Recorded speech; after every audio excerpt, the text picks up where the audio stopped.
Bienvenue dans ce nouvel épisode. Nous sommes déjà en septembre, bien que nous sommes fin août à l'heure où nous enregistrons cet épisode. Mais donc en septembre, quoi de mieux que ce souffle de rentrée pour se remettre en mouvement? C'est une heureuse coïncidence. Ce que nous devons faire pour survivre est également ce que nous devrions faire pour mieux vivre. Je suis Eve et ce podcast montre qu'adopter un mode de vie durable est meilleur pour soi, pour les autres et pour l'environnement. J'accueille pour la deuxième fois sur ce podcast une invitée, Géraldine. Donc déjà, merci d'avoir accepté l'invitation. Avec plaisir, c'est une bonne initiative. Oui.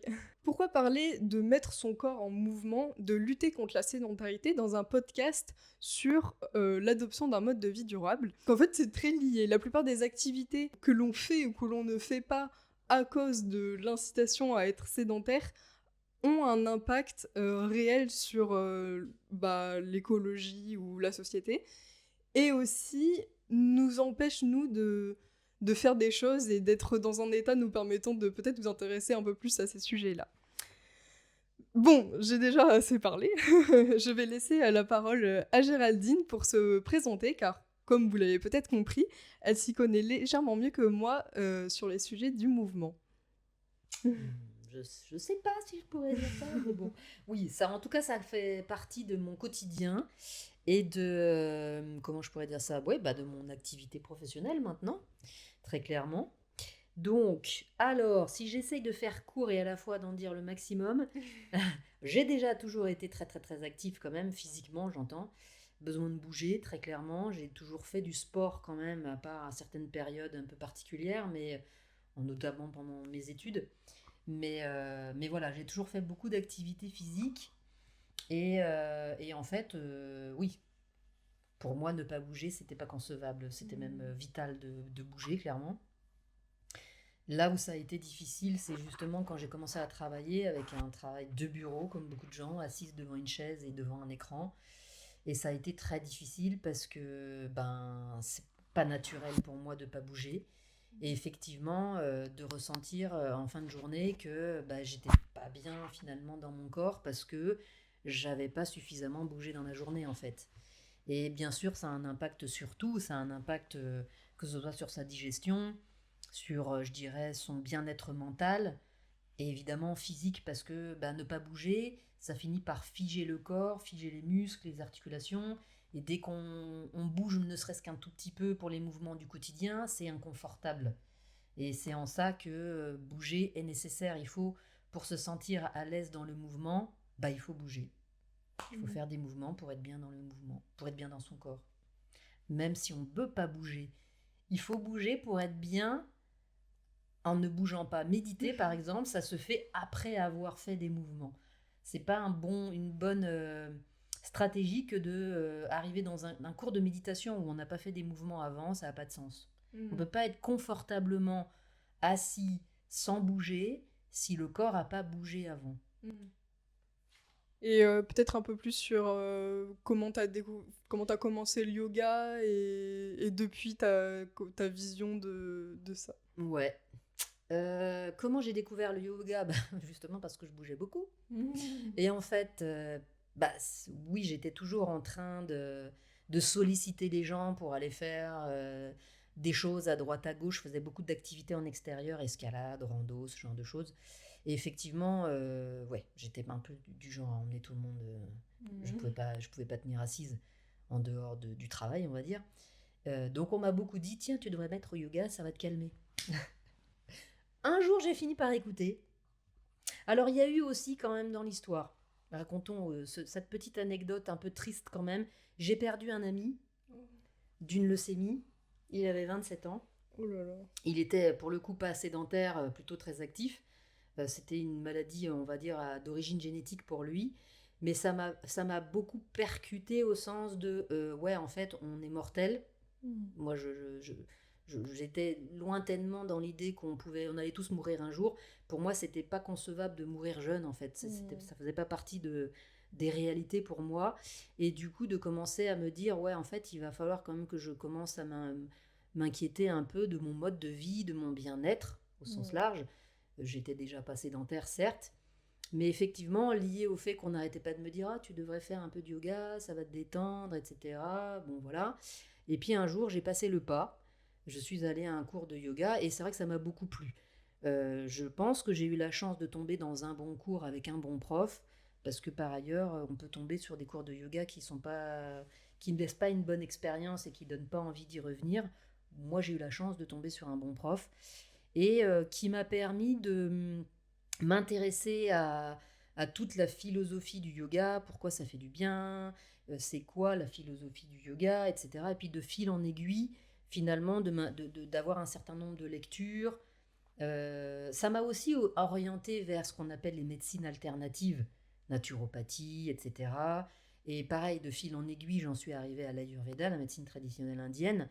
J'ai commencé à m'y intéresser. Et en fait, petit à petit, c'est devenu un mode de vie parce que finalement, le yoga, c'est pas juste une pratique de posture ou une pratique physique.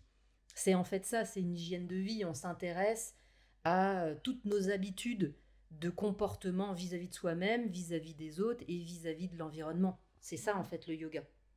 Et du coup, Parfait. c'est une philosophie de vie. C'est Ouais. pas juste une pratique de sport, quoi, ou une pratique de posture ou de méditation. Merci pour cette présentation qui donne un bon avant-goût de l'épisode. Passons sans plus attendre à la première partie, l'état des lieux. Notre immobilité nous rend malades. Alors déjà, on va un petit peu définir les sujets de manière très classique, quoi. La sédentarité physique, selon l'OMS, désigne toute période de faible dépense d'énergie pendant la veille, comme le temps passé en position assise, allongée ou couchée, et même la position debout statique. Et une activité physique, selon l'OMS, donc un peu l'autre côté, quoi, tout mouvement corporel produit par les muscles squelettiques qui requiert une dépense d'énergie.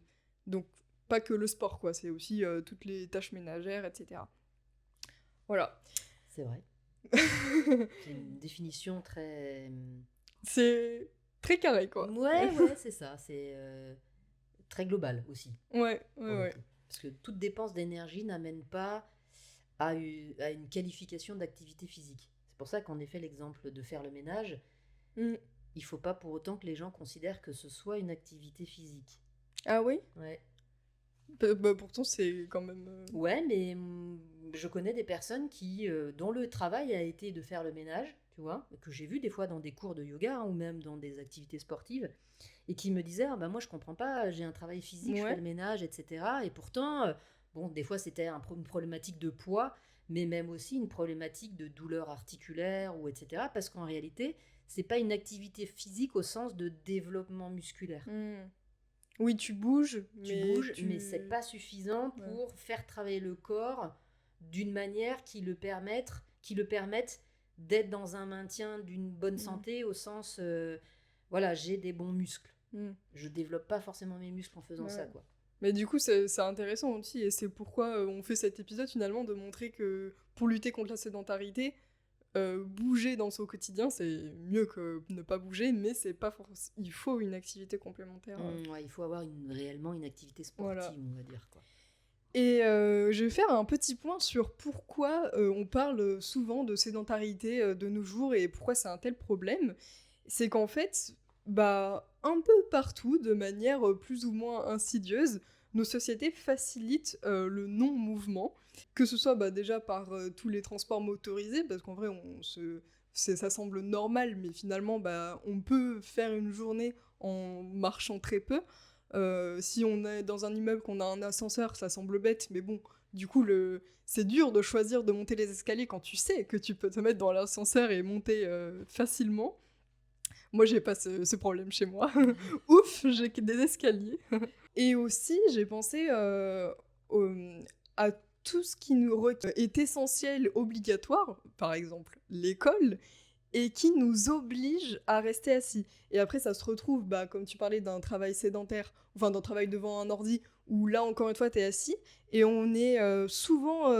c'est bien vu les élèves qui restent sagement assis, quoi, parce que voilà, c'est bien, t'arrives à ne pas te lever et tout, et du coup on est conditionné dans ce truc de assis, c'est plus gérable un enfant qui reste assis sans bouger qu'un enfant qui court voilà. partout, comme moi je l'étais. Et du coup, on t'apprend très tôt, en fait, à être sédentaire, alors que après, tu vas voir le médecin du travail qui te dit, oui, il faut se lever de temps en temps. Bah, Ouais, il faut je bouger. comprends pas. Ouais, c'est vrai. Après, ça a amené à des mauvaises habitudes, même dans le travail, parce que, pareil, je prends encore toujours dans le cas des cours de yoga que je donne, je vois beaucoup de gens qui arrivent avec un certain nombre de situations, et typiquement, il y a eu une personne qui m'a dit un jour, bah si, moi je travaille debout au bureau, en fait. Il a un bureau dont il peut changer la hauteur, sauf que il est toujours aussi sédentaire, il est juste debout. Ouais, bah, comme la définition dit, Bah, c'est ça. position debout statique. Ouais. Donc ça, c'est une fausse bonne idée, par exemple, de je suis pas Bah, juste assis. peut-être ce qui est peut-être mieux, c'est de se dire qu'il passe de assis à debout, peut-être souvent. Non, non, là, il Ah, reste 8 heures debout. ah Donc bon. il a créé d'autres problématiques de posture figée liées au fait qu'il soit debout tout le temps. Ah, et en plus, elles sont pas hyper différentes des postures figées assises. Ah oui. C'est juste que les jambes sont pas, elles sont fléchies alors que debout elles sont tendues. Mais le reste, le haut du corps, il a la même posture que les gens qui sont assis. Ah ouais. Ouais. Et c'est même pire presque parce que il y a plus d'incidence sur la circulation sanguine, par exemple. Et bah voilà. Comme quoi, il y a des fausses bonnes idées. Les fausses bonnes idées. Bah ouais. S'il était en mode pédalage, mais Mm. même ça, enfin, non, ça reste bien de pas vouloir toujours concilier Oui. travail et mouvement en même temps, Optimiser quoi. Ouais, l'optimisation, des fois, là, c'est limite quand même. Donc voilà, et du coup, bah, surtout depuis qu'on a les écrans, alors à l'école on le voit pas trop, mais au travail c'est ça qui capte notre attention et nous fait encore plus rester assis, ou des réunions. Enfin, moi je sais pas trop parce que j'ai pas vécu le travail aux époques où il y avait pas les écrans, mais je me dis il y a certaines réunions où on est tous assis autour d'une table à regarder des slides qui apportent pas forcément une valeur ajoutée folle, et je me dis bah ça en fait on aurait pu marcher en faisant cette réunion et tout aussi bien comprendre et retenir ou quoi, donc bon, un peu des choses comme ça. Après je sais pas si avant les écrans ils faisaient des réunions en marchant les gens, mais Ça existe toujours des réunions en marchant, hein, justement, mais c'est pas des réunions officielles, c'est des ouais, réunions. c'est one C'est to un peu, one. ouais, c'est un peu la situation qui fait que les gens discutent et ça ressemble à une réunion dans le contenu, Oui, quoi. oui. Après, il y a quand même eu tout. Avant qu'il y ait vraiment, vraiment, vraiment des écrans, oui, certes, on faisait sans, mais il y a quand même eu toujours un besoin d'un support visuel, quoi. Donc au pire, c'était plutôt sur une grande feuille de papier où les gens dessinaient, écrivaient, et c'est devenu des écrans. Pire encore de nos jours, j'ai vécu ça. Les gens, ils travaillent sur un site qui peut être très grand. Celui où moi je travaillais, certains se déplaçaient à vélo. Bon, c'était pas non plus si loin que ça quand même, pour aller d'un bâtiment à l'autre. Mais effectivement, des fois, ça peut être très très grand à ce point-là. Mais il est arrivé que les gens, plutôt que de se déplacer, pour se dire, on se rejoint tous au milieu pour faire la réunion tous ensemble, non. Chacun reste à son bureau et on fait la réunion en ligne. Merci les plateformes Zoom et Google Meet.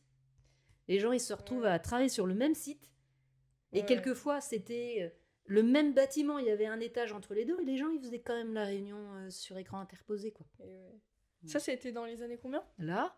Oui, ça existe, d'autant plus maintenant.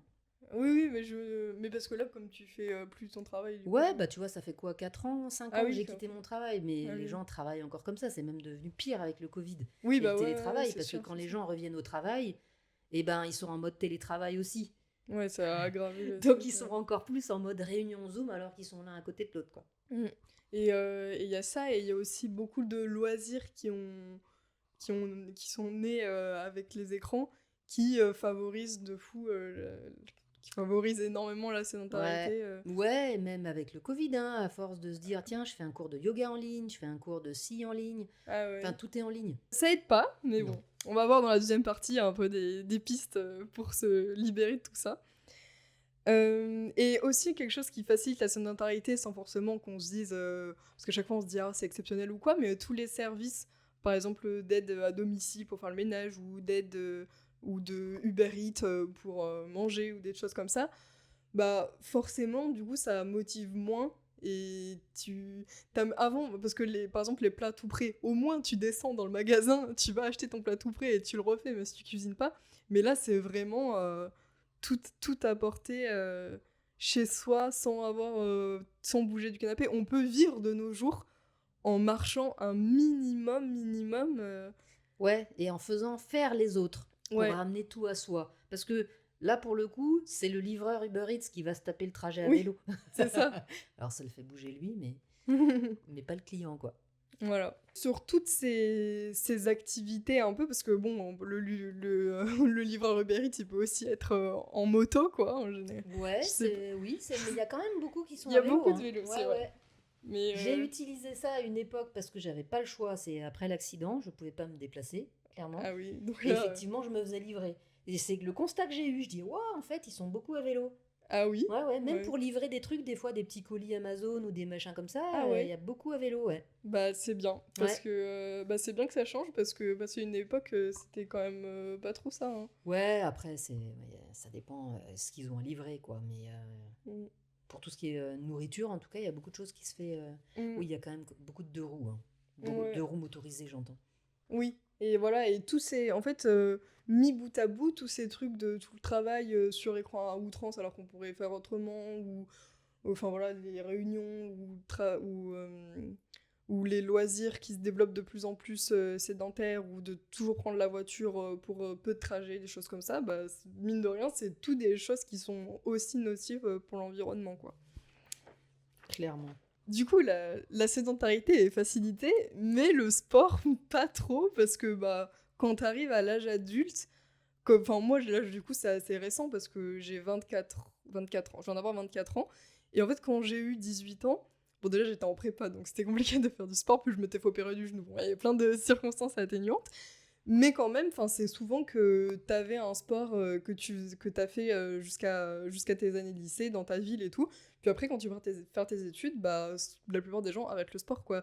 T'as plus le sport obligatoire dans tes études.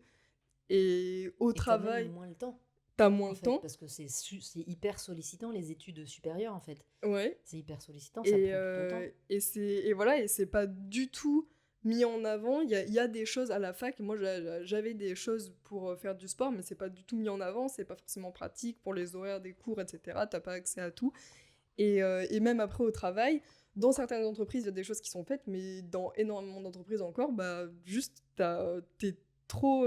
Tu dois donner ta vie au travail. Bon, pas tout le temps, mais souvent, ça en vient à des extrêmes qui, en fait, c'est impossible de faire du sport, quoi. Enfin, c'est pas impossible, parce que bon, il y a bien des gens qui le font, Oui. mais ça rend les choses difficiles, quoi. C'est pas du tout facilité. Ouais, et puis en plus, les gens, ils ont un tel état de fatigue Oui, parce qu'ils sont très sollicités au travail. C'est une énergie, enfin, l'énergie est pompée parce qu'il y a quand même souvent aussi beaucoup de tension. Il y a quand même, voilà, c'est une énergie qui est très cérébrale. oui. Mais du coup, toute cette dépense-là, bah, quand on a besoin de bouger, c'est une énergie qu'on n'a plus disponible Mm, pour pouvoir bouger. On a cette sensation de fatigue, d'une fatigue mm, nerveuse en plus, qui est pas du tout une fatigue physique et donc pas saine, quoi, qui fait que on n'a plus d'énergie en fait, même si jamais on finissait pas si tard que ça, si la journée a été dense, on n'a même plus d'énergie pour se dire allez hop, je vais faire une heure de ci ou de ça. mm. C'est difficile. Alors que, du coup, quelques chiffres pour les personnes ayant une activité physique insuffisante, elles présentent un risque de décès supérieur de 20 à 30% à celles qui sont suffisamment actives. Car cela accroît le risque de maladies, par exemple, maladies cardiovasculaires, le cancer, le diabète, et d'autres problèmes, par exemple la dépression, l'anxiété ou des douleurs chroniques. Et et en fait, c'est un cercle vicieux parce qu'on se dit, voilà, on est trop fatigué mentalement, on n'a pas l'énergie, alors que c'est cette activité-là qui permettrait de peut-être avoir une moins mauvaise fatigue, quoi. Complètement. Ouais, c'est ne pas se laisser submerger par cette sensation-là. Et c'est justement à ces moments-là qu'il faudrait se dire, ok, je vais me bouger. Et ça permet justement de remettre un peu en route le Mm, système et d'évacuer cette forme de nervosité, de fatigue mm, nerveuse associée à une journée trop... je bouge pas et en plus je suis hyper sollicitée. ouais, de Ça donne ça, partout. quoi. Ouais, non, mais c'est ça, hein. Et il y a une expression que les Anglais ont et que je trouve très parlante et aussi qui montre bien que c'est un problème qu'on entend comme ça, on se dit oui, mais bon, ça va. Mais là, les Anglais, ils disent, tenez-vous, sitting is the new smoking. Donc, être assis est le nouveau tabagisme. Mhm. Et ça, je trouve qu'on se dit, on a l'idée de se dire, bon, le tabac, c'est vraiment mauvais pour nous. Enfin, on a vu toutes les images Ouais. horribles et tout. Je crois que maintenant, tout le monde est convaincu au moins de ça, quand même. Oui, et de se dire que eux, ils ont carrément une expression qui dit que, bah, en fait, si t'es sédentaire, bah, tu peux avoir le même genre de conséquences. Que de C'est... fumer, ouais, clairement. Et c'est vrai que c'est une phrase d'autant plus percutante qu'elle est courte. Oui, Du sitting coup, is a new smoking. ah ouais, non, c'est vrai, hein. Mm, Mais mm. c'est vrai que c'est bien résumé pour le coup. Ouais. Il y aura peut-être pas les mêmes problèmes aux poumons, Oui. clairement, mais et encore, ça dépend si les gens ils passent leur vie dans les transports en commun, souterrains, etc. Le métro. Ou dans des grandes villes comme à Paris, il y a quand même des gens qui ont des maladies pulmonaires alors qu'ils fument pas, quoi. Et si en plus ils sont sédentaires, ma foi. C'est perdu. Sur ce, est-ce que j'ai encore quelques petits chiffres avant de passer à la seconde partie? En France, 31% des adultes et 80% des adolescents ne pratiquent pas une activité physique au niveau recommandé. Déjà, je trouve que ça va. Enfin, non, déjà, ça va pas pour le deuxième, mais le premier, je me dis 31% des adultes, j'aurais vu plus, quoi. Donc, 30% des adultes ouais, qui ne pratiquent pas une activité physique au niveau recommandé. Après, on va voir après ce que ça veut dire les niveaux recommandés. Ouais. C'est un minimum, quoi. Ouais. Mais je me dis, bon, 30%, c'est pas 50%. C'est pas 50, oui, ou plus, même, parce que c'est vrai qu'il y a eu Mm. beaucoup, quand même, ces dernières années, enfin, depuis déjà un petit moment, de messages un peu comme ça, d'inciter les gens à bouger, quoi. Mm. On a eu des petits slogans aussi, je m'en souviens plus trop, mais il y a eu des petits slogans comme ça, même qui passaient à la télé à un moment. Ah bon? Ça fait longtemps que j'ai plus la télé, donc je saurais pas te dire, mais ouais, il y avait des petits messages comme ça, même manger, bouger, Ah enfin oui, bref, oui. des trucs, voilà. Et c'est vrai que maintenant, les gens, ils savent. Ils savent qu'ils doivent bouger, mais encore une fois, bouger, c'est pas juste. Enfin, c'est vraiment dans le sens avoir une activité physique à proprement parler, c'est pas juste faire son ménage ou même le truc, même si c'est un bon début, hein, que de faire le maximum de trajets à pied, en soi, c'est pas une activité physique non plus, au sens Ouais. qui sollicite Tu fais pas de la suffisamment. marche rapide, ouais. Ouais, c'est ça. C'est Ouais. pour ça quand l'OMS dit qu'il faut arriver à un niveau de dépense énergétique précis, enfin un Ouais. certain niveau de dépense énergétique qui traduit une intensité de travail musculaire Mm. qui est liée à une activité sportive qui va en ce sens. Du coup, si je fais tout à pied dans mon quotidien, c'est bien, mais c'est pas non plus une activité physique suffisante quand même. Mm, mm. Mais par contre, 80% des adolescents, c'est un Ah, ça chiffre... par contre, c'est choquant, ouais. Parce que du coup, là, c'est au niveau recommandé, donc des niveaux qui sont... Minimum, ouais. minimum, qui 80% en France ne font pas assez de sport. Ça, c'est énorme. Tu... C'est énorme et je Et- pense que une des grandes raisons à ça, c'est autant les écrans que le fait que à cet âge-là, ils passent quand même beaucoup de temps en cours. Mm, Ensuite, ils rentrent chez eux, ils ont encore des devoirs à faire. mm, Et une fois qu'ils ont fait ça, ma foi, bah faut aller manger et puis aller faire dodo, quoi. mm, En fait, mm. non, mais c'est vrai que Ouais, puis en plus, il y en a qui ont beaucoup de transport pour y arriver à beaucoup de l'école, ça transport, te... ouais. Et ils ont 2 heures de sport en cours, quoi, par semaine, grand Ouais, max. Enfin, ouais. c'est pas énorme. Ouais. Je suis pas étonnée. Et à la Donc, fois, c'est choquant. Ouais, moi, tu vois, si on m'avait demandé, j'aurais inversé les chiffres. J'aurais dit 80% des adultes pas Ouais. assez et 30... Mais là... Ouais, là, c'est beaucoup, ouais, chez les ados, Et là. je sais que à l'époque où je voyais une kiné, elle m'avait dit que elle voyait la plupart des enfants qui venaient pour des problèmes quelconques, bah, en fait c'était presque à chaque fois lié à la sédentarité. Que c'était des muscles, c'était des enfants de 11-12 ans, des muscles pas assez développés, etc. Et du coup elle devait travailler par rapport à ça et donner des recommandations pour juste plus bouger, quoi. Mais que Ouais. c'était... que elle me disait, mais c'est un fléau, quoi. Il y a que ça, les enfants, ils vont pas jouer dehors, quoi.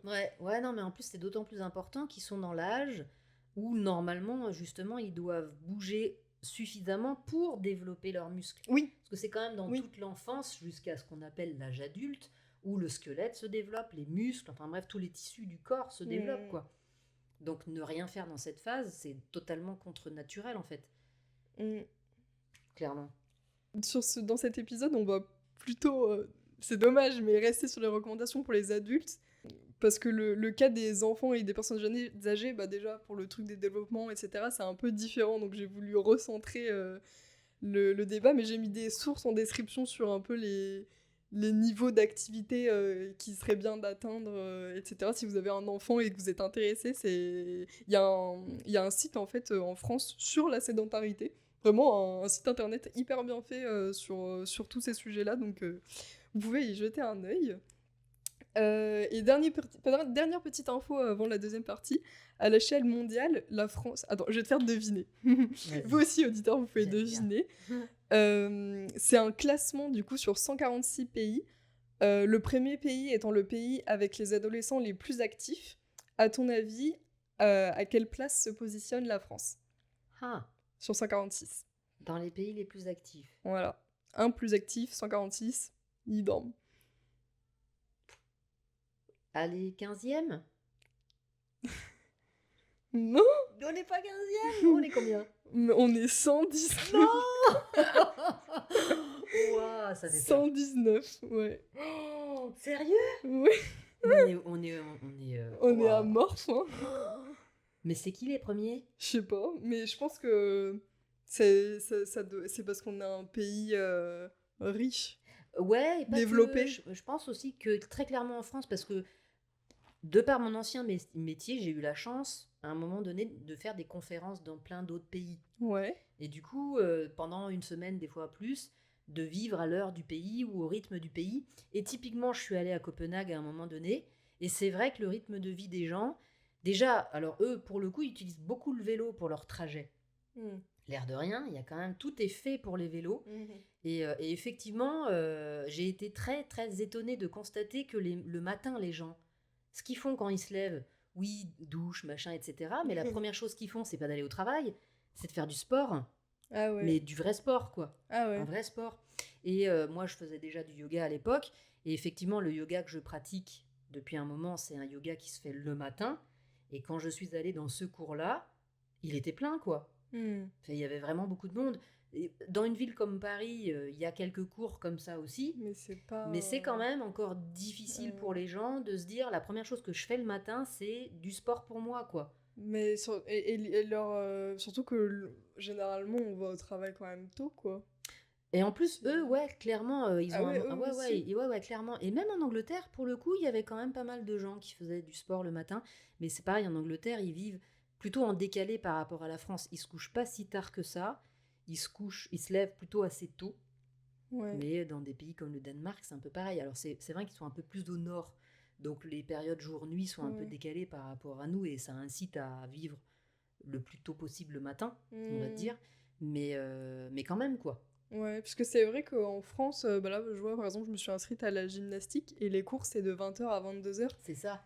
C'est, Beaucoup de cours sont plutôt entre 20 et 22 heures. Alors qu'on sait que c'est pas forcément bien de faire du sport le Aussi soir. tard, ouais. Ça décale d'autant plus l'heure de sommeil, ça impacte la qualité du sommeil, forcément ça va impacter l'énergie de la journée d'après, quoi. Ouais, mais sauf que bah, ça existe pas, quoi, de faire c'est dur. donc, Ouais, c'est vrai. Pourquoi ils feraient pas des cours de gymnastique le matin Les sports-études, Ouais. souvent c'est le matin en fait. Bah, c'est sûr, c'est sûr. Bah ouais, donc pourquoi ça serait pas une bonne habitude, même en entreprise? Pourquoi ils incitent pas les salariés à commencer la journée de travail par une heure de sport, quoi? Bah ouais, bah en général, en tout cas moi les entreprises où j'étais c'était le midi.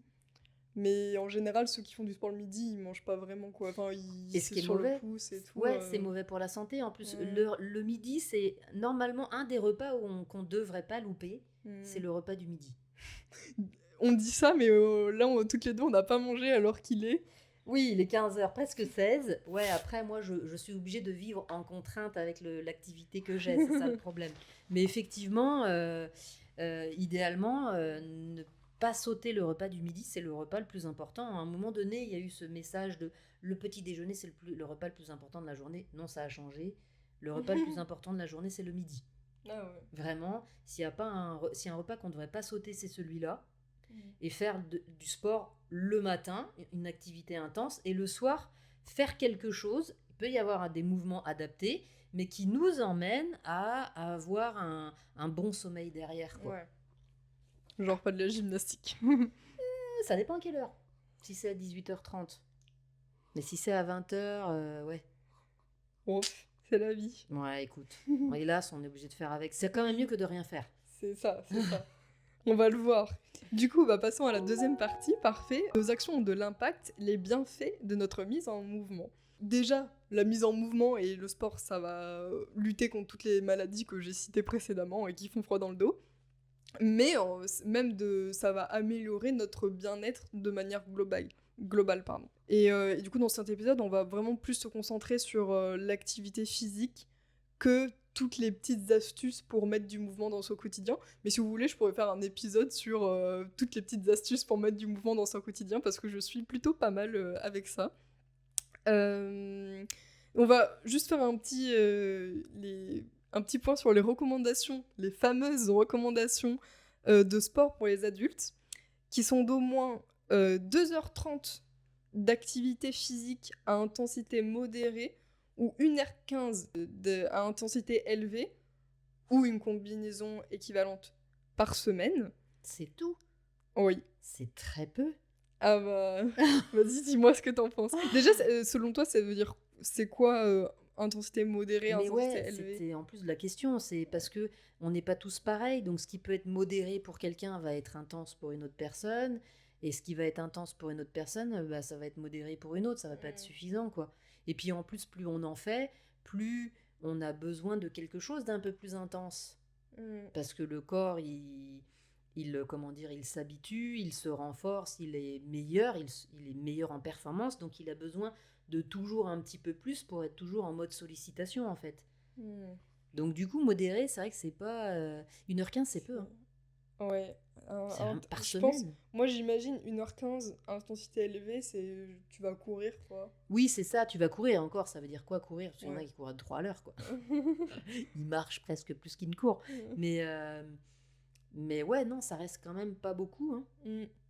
Et surtout qu'ils disent que... en fait, je pense que c'est pour donner quelque chose, un objectif atteignable, quoi. Oui, Et pour en fait, démarrer. ils disent que ces choses-là, c'est... tu peux atteindre ces mouvements en faisant du jardinage, etc. Des activités comme ça qui juste te font bouger, te demandent quand même de l'énergie, comme ta copine qui faisait du ménage. Mais bon, ils parlent pas d'activité sportive. Et aussi, du coup, je me demandais, une activité sportive à côté d'un mode de vie sédentaire. Enfin, parce que si tu fais pas tous ces petits mouvements, si tu choisis toujours la facilité de ne pas marcher, etc., mais que tu fais, je sais pas, du yoga 3 fois par semaine, est-ce que ça va pallier les effets d'un mode de vie sédentaire, ou ça va plutôt... Ça restera mieux que d'être que sédentaire. Oui, ça... Mais clairement, oui, il faut quand même avoir et à la fois un mode de vie suffisamment en mouvement Ouais. et avoir à côté une activité physique. Alors, ça peut être du yoga ou autre chose, mais j'ai envie de dire, c'est un peu la discussion qu'on avait eue. Hein. Le yoga, c'est bien, mais c'est pas suffisant en fait. Oui. Si on ne vit que de ça, je suis passée par là aussi. Je me suis bien vite rendu compte que ça permet pas d'être totalement en bien-être. Ça aide en effet, ça peut aider sur le plan stress, etc., etc.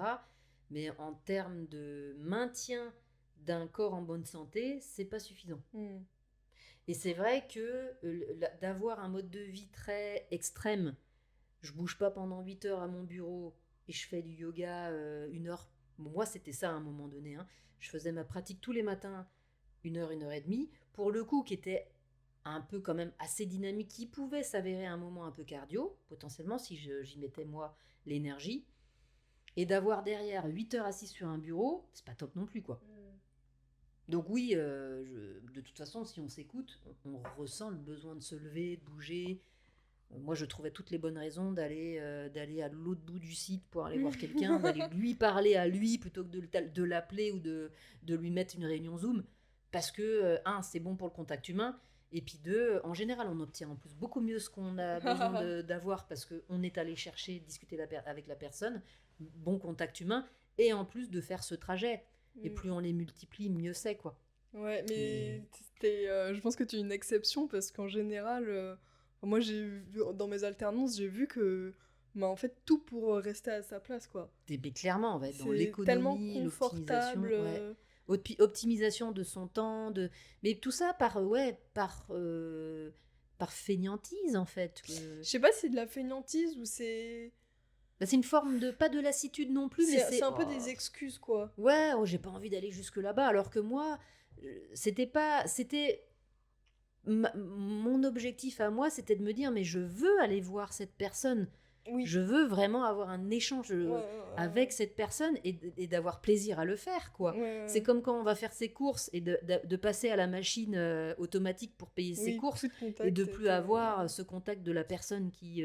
ok, c'est pas le job super génial du monde, mais il n'empêche qu'il y a quand même un contact humain. Et moi, je sais que dans mon ancien travail, je trouvais toutes les bonnes raisons d'aller, et même s'il fallait aller à l'atelier, discuter avec le gars qui produisait ma pièce, quoi. C'est quand même plus sympa, moi j'ai bougé, lui il est content parce qu'on est allé le voir, enfin il y a que des bons aspects à ça en fait. Bah, Et même derrière, en termes de productivité sur le travail, comme notre échange en direct était cohérent, effectif, on prenait des décisions au pied de la machine, c'était l'expression qu'on avait, au pied de la machine, en réalité c'était beaucoup plus efficace que de tout faire par téléphone, par réunion, je sais pas quoi. L'échange direct était quand même beaucoup plus productif, quoi. On y gagne sur tous les plans, en fait. Oui, puis tu prends plus plaisir à aller travailler aussi. Mais c'est ça. Le lien au travail est complètement pas le même. C'est pour ça que moi, télétravail, ok, mais je condamne un peu ça, parce que, et même d'ailleurs beaucoup d'entreprises commencent à revenir en arrière là-dessus, parce que ils ont désociabilisé le travail. Il n'y a plus de lien social dans le travail. Ça en a enlevé beaucoup. Certes, ça a des avantages, le télétravail, mais du coup, on a perdu aussi tout le lien social lié au travail. Et du coup, pour les recommandations qu'ils ont données, en gros, ils ont marqué en tout petit qu'il fallait viser à dépasser les niveaux recommandés pour que vraiment réduire les effets au max d'une sédentarité élevée. Qu'il fallait aussi faire des étirements 2 à 3 fois par semaine et faire du renforcement musculaire 2 fois par semaine. Donc je trouve ça un peu fou quoi qu'ils disent oui, faut faire 2h30 d'activité physique, mais si vous pouvez faites aussi renfort, étirement. En fait, ça pourrait être l'activité physique, mais c'est vrai que du coup, si d'un côté ils parlent de 1h15, mais qu'en tout il faut faire 4 séances, 2 d'étirement, 2 de renfort, ça fait des séances courtes. Hein. Ouais. 1h15 divisé par 4. Ouais, mais je pense que du coup, c'est plutôt rajouter, quoi. Ouais. Ce serait la base, puis on rajoute ça, et là, vous serez vraiment au top. En vrai, il faudrait en faire tous les jours, hein, donc... Ouais. Mais faire tous les jours, ça veut pas dire qu'il faut faire tous les jours de l'intense. Oui. C'est vrai, il y a ça aussi comme aspect, c'est qu'il y a eu aussi l'inverse, les gens qui sont partis trop extrémistes dans l'application du non-sédentaire, en ne se laissant pas des périodes de repos et de récupération physique qui font que, en être en sur-régime, ils finissent par dégrader leur santé parce que le corps, il n'a pas le temps de récupérer. Donc il y a aussi l'extrême inverse, en fait. Un équilibre, finalement, dans la vie. Et juste une recommandation, donc, du coup, qui n'est pas une activité physique, mais qui est quand même importante, c'est que quand on est assis, je ne sais pas si le médecin du travail recommande ce truc-là, mais c'est que toutes les 30 minutes, max 1 heure, il faut se lever et bouger 1 à 3 minutes. Et en vrai, c'est beaucoup. Et moi, j'essaye de le faire, de me dire, ok, là, je me concentre 1 heure sur cette tâche, et au bout de ces 1 heure, je me prends 5 minutes où vraiment je bouge. Mais en fait, le temps passe trop vite, quoi. Tu t'aperçois, parfois, ça fait tellement longtemps que tu restes là à fixer sur ton écran. Vraiment, le fait que ça t'accapare ton attention comme ça et on se dit, oui, bon, toutes les heures, ça va, mais en vrai, c'est pas toujours évident à mettre en application. Je suis bien d'accord. Parce que surtout qu'au début, je me mettais un peu des rappels et tout. Après, bon, c'est bon, je vais pas me mettre des rappels toute ma vie. Mais bon, je l'ai pas mis assez le temps de prendre l'habitude, quoi. J'aurais dû mettre finalement un peu plus longtemps pour que ça devienne... un besoin naturel que de se lever toutes les heures. Moi, c'était ça. Hein. C'était un besoin naturel dans mon ancien travail. Heureusement, c'était un travail qui m'amenait des fois au laboratoire où je devais justement bouger, faire des choses. Mais si je restais coincée plus d'1 heure au bureau dans une réunion, mais j'étais comme une cocotte minute en fait. Je pétais un câble, hein. Vraiment. Hein, et j'étais obligée par moment. Si on avait un casque pour la réunion, je coupais l'écran et je me retrouvais à faire la réunion en marchant dans le bureau, en fait. Bah ouais. J'avais que le son qui était maintenu, mais sinon, c'était pas possible pour moi, quoi. Mm. Et je trouve ça dingue que socialement, enfin, je pense que on n'est pas les seuls, quoi, et que c'est quand même mal vu. Ouais. De pas être assis devant ton écran alors que t'écoutes autant, que t'es autant dans le truc, même voire plus, parce que t'as pas Oui. ce truc de bougeotte, Ouais. bah c'est mal vu, Ouais, ça peut aider ils à s'en une meilleure fichent réflexion. Mais de oui. la réunion ou quoi. Ouais, oui, je me souviens dans le travail, j'étais dans un open space et dès que moi, enfin, c'était chiant pour les autres, mes collègues, parce qu'ils trouvaient que je bougeais trop en fait. Ouais. Mais même un appel téléphonique, moi j'ai besoin de marcher quoi.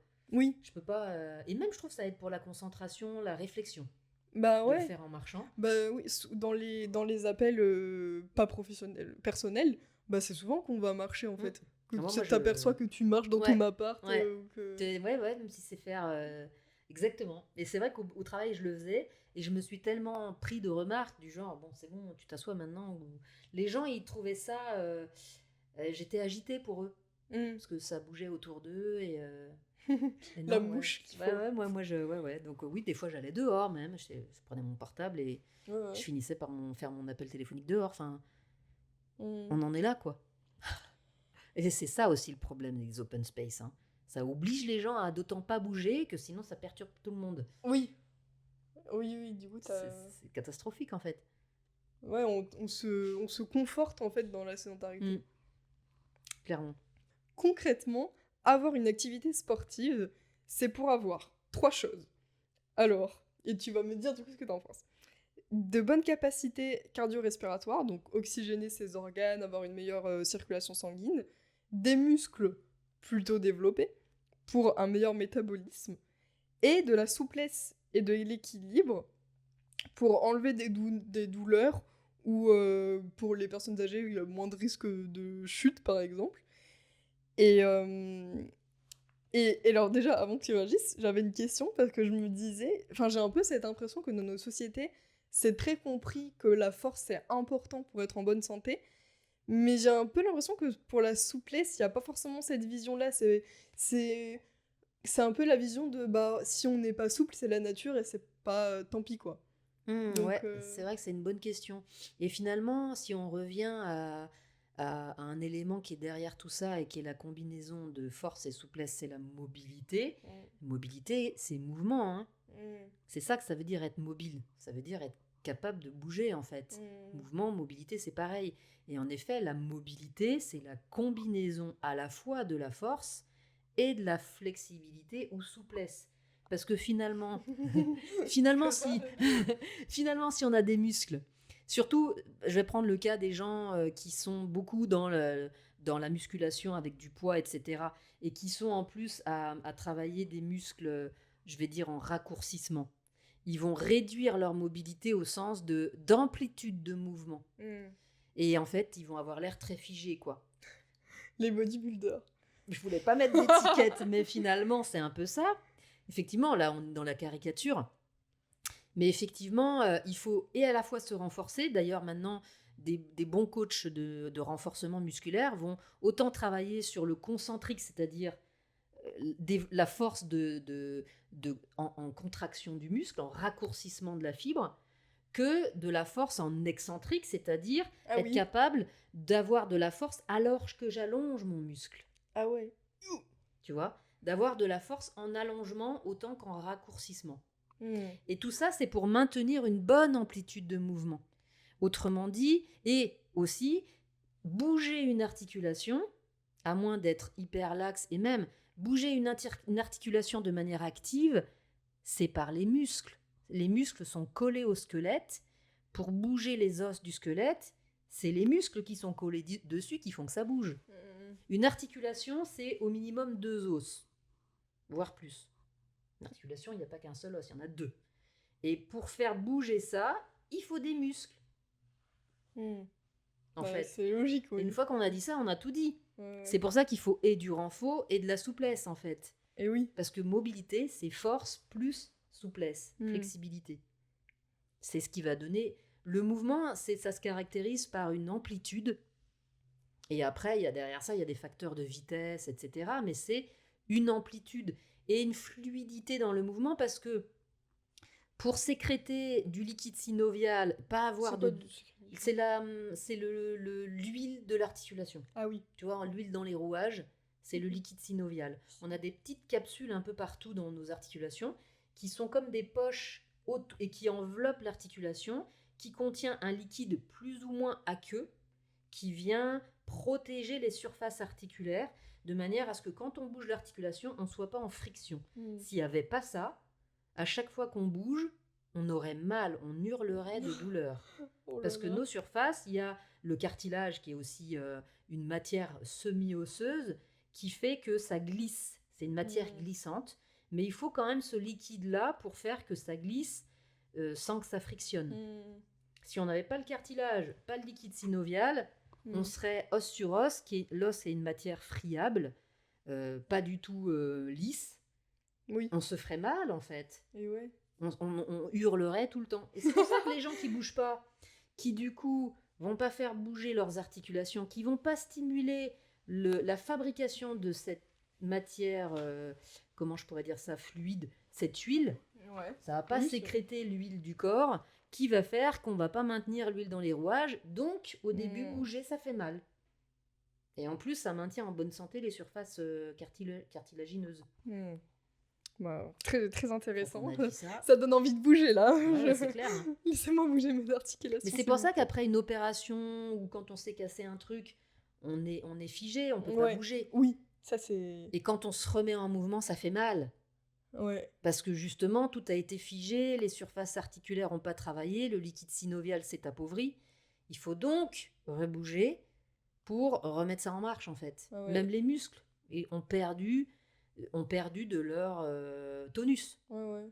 Même quand on a eu un plâtre, en général, tu te dis, mais enfin, je ne peux pas bouger, quoi. Ouais. C'est bloqué. Bah, c'est ça. Ça bouge pas parce que tout s'est figé, Ouais, car ouais. de manière, je dirais, matière osseuse. Potentiellement, il peut y avoir même des os au niveau articulaire, deux articulations qui se soudent parce que ça manque de mouvement.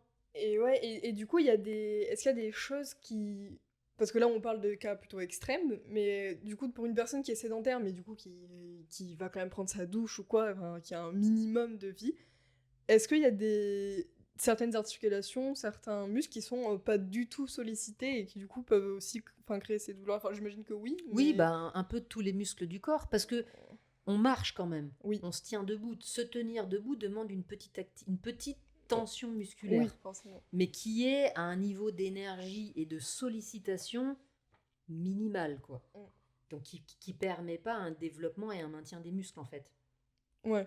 Donc oui, la personne, elle va bouger, mais ça reste pas suffisant pour s'assurer que sur la durée de vie, ça permette de vivre de manière saine et en bonne santé. Et sans douleur. Sans douleur, etc. Parce qu'au bout d'un moment, le corps, il va manifester un manque de quoi. Mais ça fait sens, hein, du coup, que la mobilité... Enfin, je trouve qu'avec cette histoire d'huile, là, ça fait sens que la mobilité, du coup, vraiment, ça t'enlève les douleurs parce que tu bouges, quoi. Ouais, tu bouges. Surtout si le muscle, il est sollicité suffisamment, ça va faire bouger les articulations. Enfin, tout le corps va se mettre en mode auto-huilage. Parce que même les muscles ont besoin de cette matière de...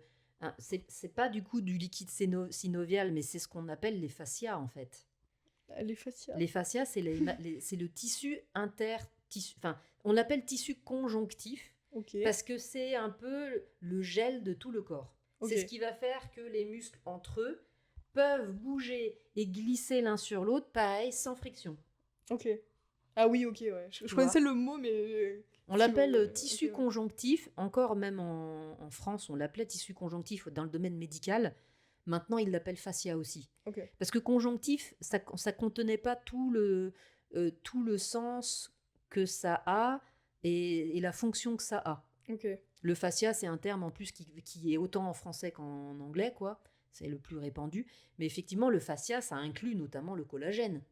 Le fascia est fait à 90% d'eau, mais pas que. Toutes les fibres collagènes, c'est un peu comme un gel. On prend l'aloe vera, ça y ressemble beaucoup. Ce truc très élastique même. Prends une cuisse de poulet. Tire sur la peau. Oui, ça va... La matière que tu as entre la peau et le muscle la viande du Ah poulet. oui. C'est ça le fascia. Ah, un peu blanc là. Blanc, plus ou moins élastique, Plus ou moins gluant. gluant, élastique, et qui va un peu, un peu comme des fils d'araignée, tu vois. Il y a ça, c'est le fascia. Et il est plus ou moins, comment je pourrais dire ça, adipeux, selon les zones du corps. Adipeux. Ouais, avec plus ou moins de matière grasse, Ah oui. selon là où il se trouve, parce J'ai que... l'impression d'être complètement bête. Non, t'inquiète, il n'y a pas de Adipeux. souci. Mais par exemple, le fascia abdominal contient plus de matière grasse que le fascia, je sais pas moi, Du je pourrais visage. dire, ouais, du visage, ou même encore au niveau du visage, il y en a, mais de certains muscles, par exemple les gros muscles des jambes, Ah oui. il y a moins de matière adipeuse dans ce fascia des jambes, des muscles des jambes, enfin c'est tous les tissus qu'on appelle conjonctifs, donc le fascia, c'est un peu la glu du corps. Ok. Et encore, la glu, ça peut donner un côté figé. Donc, y a une colle qui serait pas mal pour décrire ça? Non, j'en connais pas. Bah, quand tu mélanges de la farine avec de l'eau, ça fait un peu... Ouais, ben, le gluten. Ouais. Le gluten, c'est un peu la comparaison. Voilà. Très bien. Intéressant.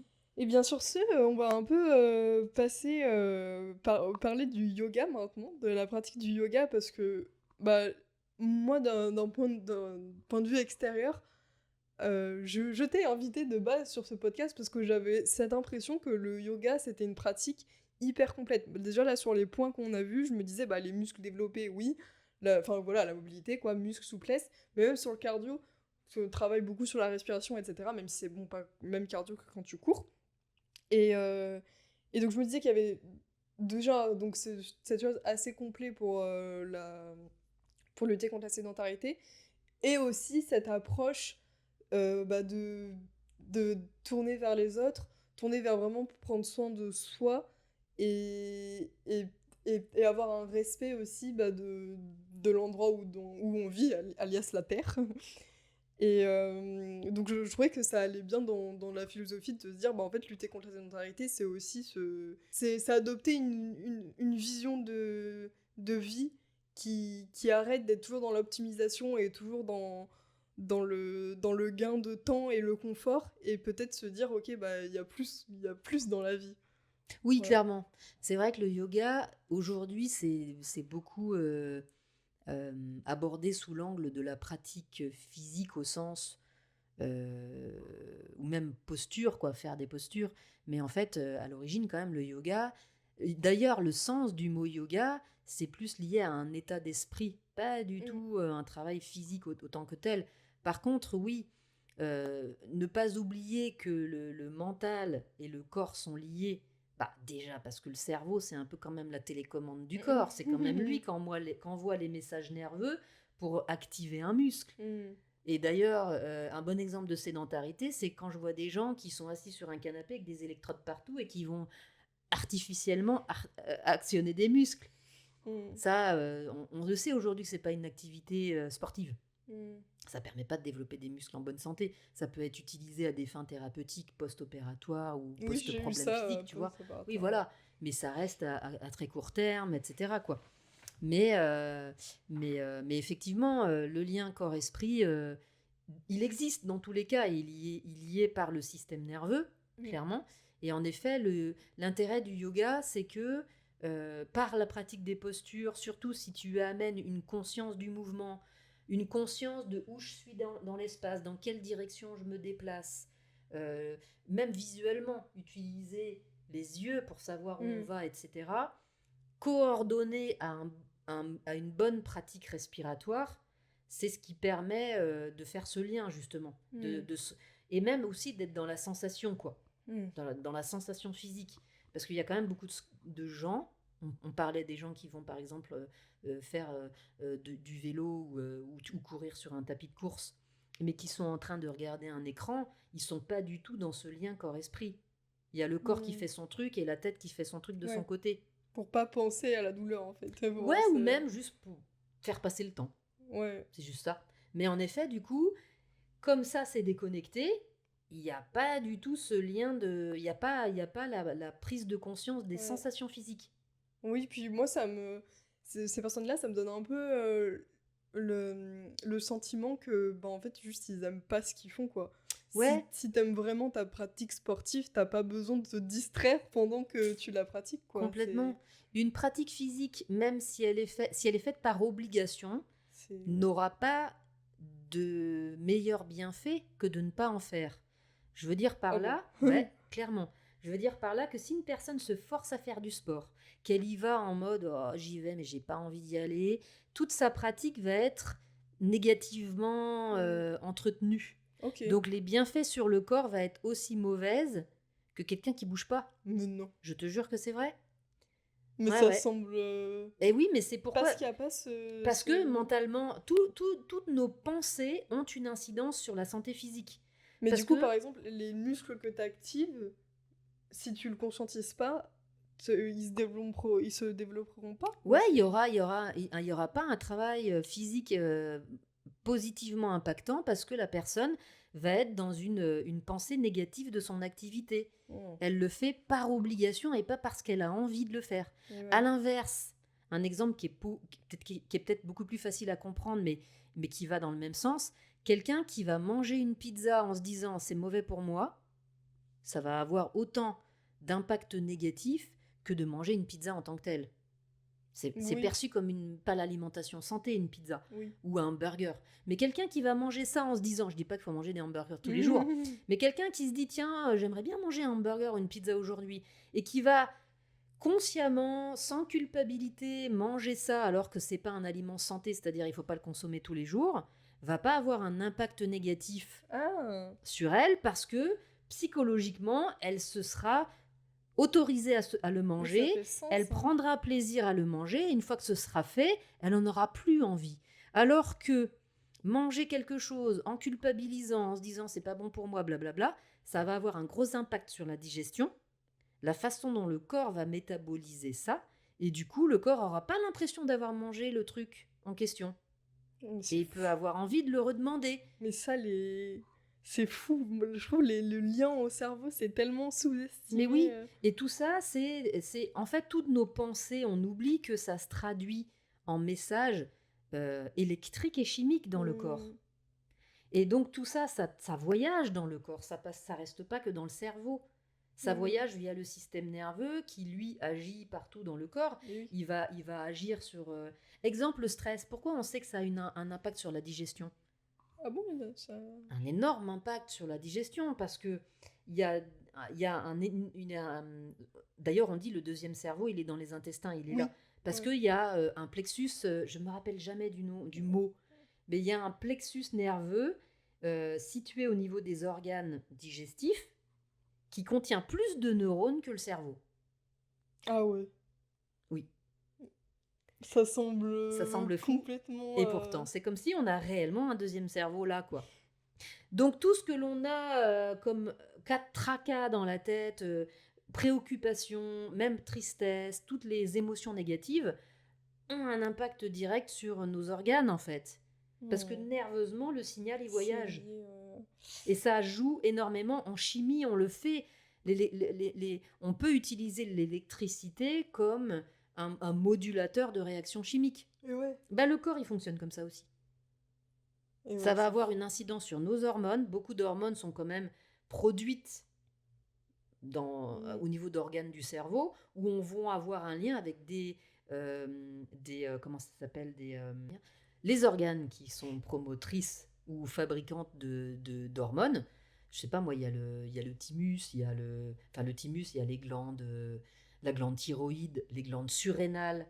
Bref, il y a le cortisol, enfin bref, toutes ces substances-là qui traduisent un niveau de stress ou au contraire un niveau de repos. Il y a des hormones qui modulent tout ça, il y a des hormones qui participent à la digestion, qui participent à l'activité musculaire, dont l'origine elle est dans le cerveau. Donc tout ce que l'on fait avec notre cerveau, en pensée, en travail intellectuel, etc., va forcément avoir une incidence sur tous les organes et muscles du corps, quoi. Okay. Et glandes, ouais, c'est les glandes, en gros, qui produisent les hormones et autres substances chimiques. Oui. Très bien. Du coup, reprenons un petit peu sur le yoga, c'est un tout petit peu éloigné. Oui, le yoga. Concernant un peu ça, donc t'as déjà évoqué sa philosophie et ses valeurs, mais je trouve qu'il y a un peu un cliché qui revient, c'est un peu le côté mystique et, et lié à de la spiritualité qui peut un peu repousser au premier abord, se dire oui, bon, le yoga. Bon, déjà aussi le côté c'est que pour les femmes, mais bon, est-ce que tout le monde ne devrait pas faire du yoga? Ça, Ainsi, tout le monde, mais sans limite d'âge. Autant les enfants Ah que ouais. les hommes, les femmes, les adultes, etc. Oui. D'ailleurs, les enfants, en y regardant bien, sont très attirés par le yoga. Moi, quand ça m'arrivait de rentrer dans ma famille, mes frères et sœurs, enfin mon frère et ma sœur ont des enfants, et quand ils étaient jeunes, genre 3 ou 4 ans, dès qu'ils me voyaient faire ma pratique de yoga, alors c'est ça qui était troublant, c'est si je restais 1 heure et demie à faire ma pratique de yoga, ils restaient 1 heure et demie avec moi. Soit à essayer d'imiter ce que je faisais, soit juste fascinés par ce que je faisais, ils restaient là à me regarder, quoi. Et ils m'ont souvent demandé de leur apprendre, en fait, à le faire. Ah bon. En fait, naturellement, les enfants adorent et sont attirés par le yoga. Hmm.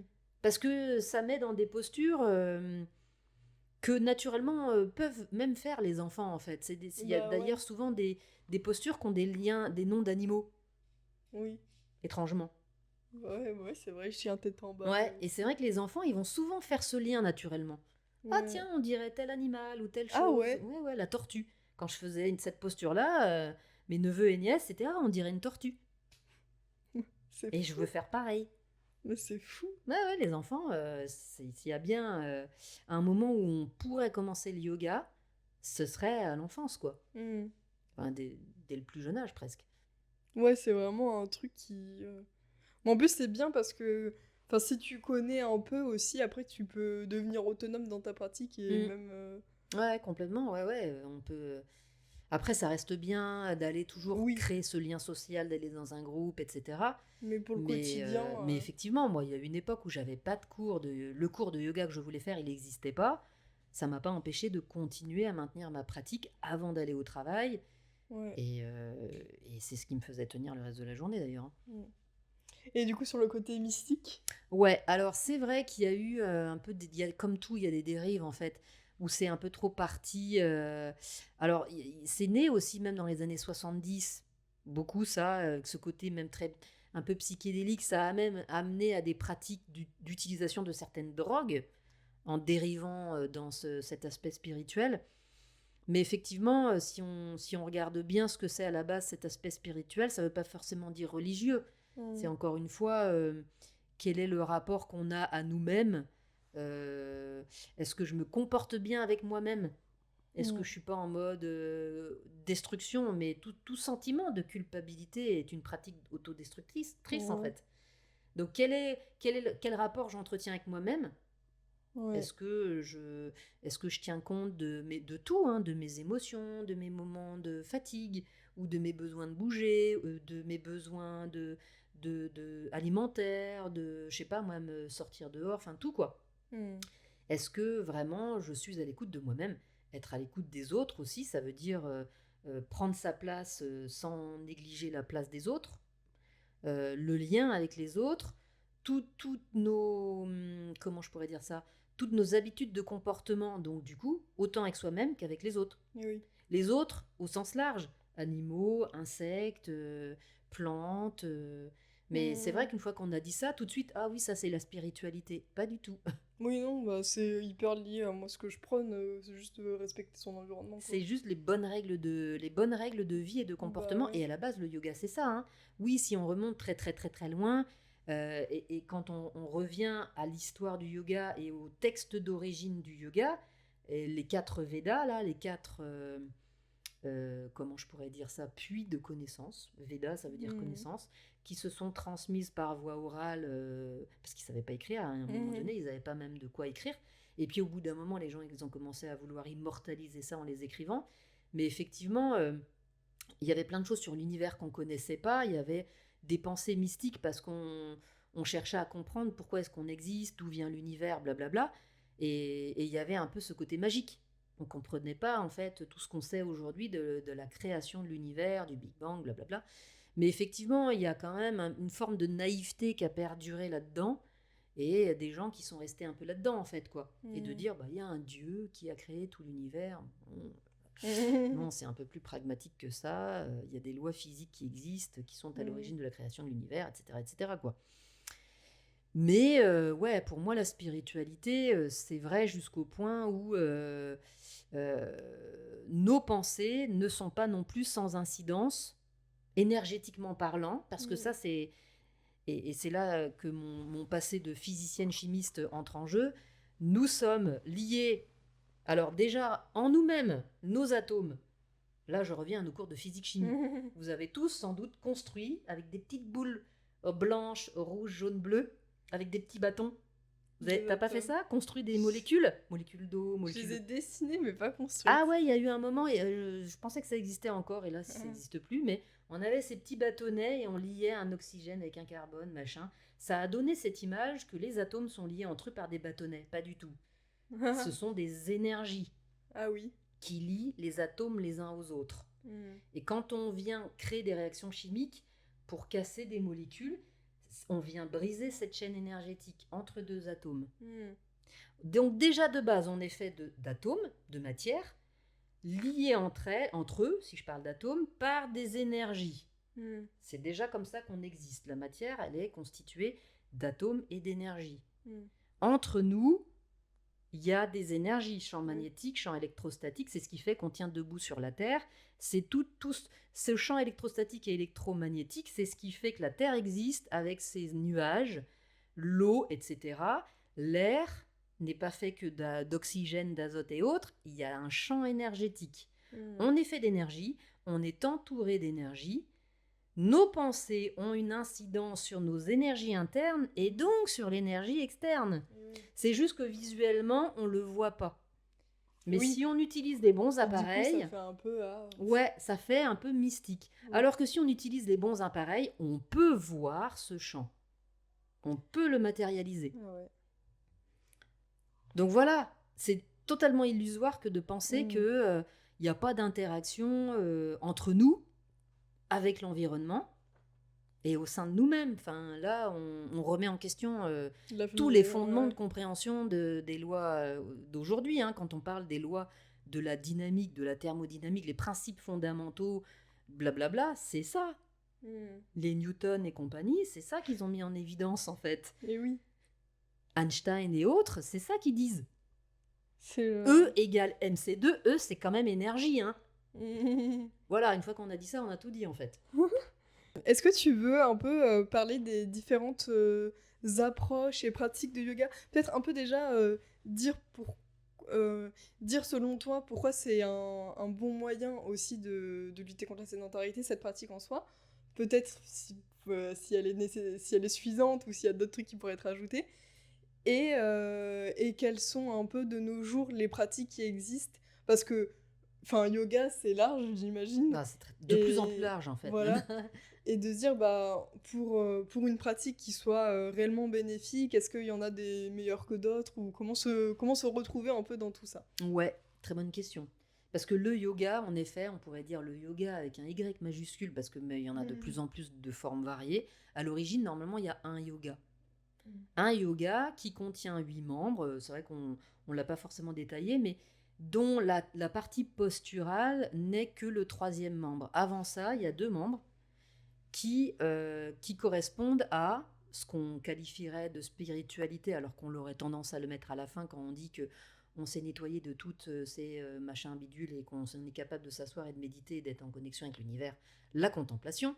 Bon, ça, aujourd'hui, c'est quand même un peu délicat à faire, mais les 2 premiers membres, c'est quand même ça. Connaissance de soi-même. Ce qu'on qualifierait de développement personnel, c'est les 2 premiers membres de l'Ashtanga Yoga.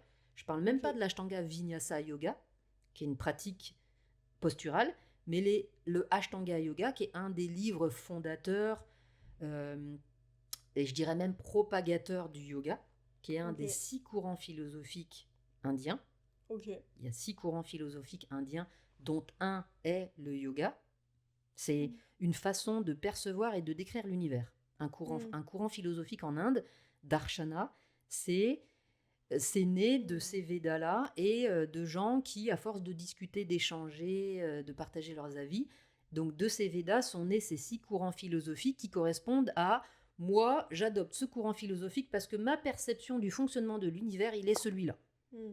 Et il y en a un de ces 6 qui s'appelle le yoga. Ok. On n'a quand même pas encore parlé de posture. Hein. Ouais. Mais en effet, de fil en aiguille, il y en a un qui a dit, toujours par transmission, bah, je vais mettre tout ça par écrit, je vais commencer à codifier les choses. Il s'appelle Patanjali et il a écrit un livre qui s'appelle les Yoga Sutras. Ça, c'était quand? À peu près en 200-300 avant Jésus-Christ. Ah oui, ouf. Ouais, mais tu vois, le yoga, on dit que ça a 5000 ans. Oui, c'est vrai que c'est pas... Il n'y a pas si longtemps. Ouais, que ça, quoi. les Védas dont je parle, c'est à peu près 4000 ans avant Jésus-Christ.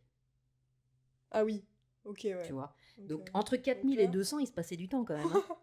ouais. Mais 200 à 300 ans avant Jésus-Christ, il y a eu ce gars qui s'est dit, bon, courant philosophique yoga, je vais écrire tout ça, codifier, commencer à essayer de vouloir écrire des choses pour créer aussi le consensus, maintenir le consensus, l'adhésion, etc. quoi.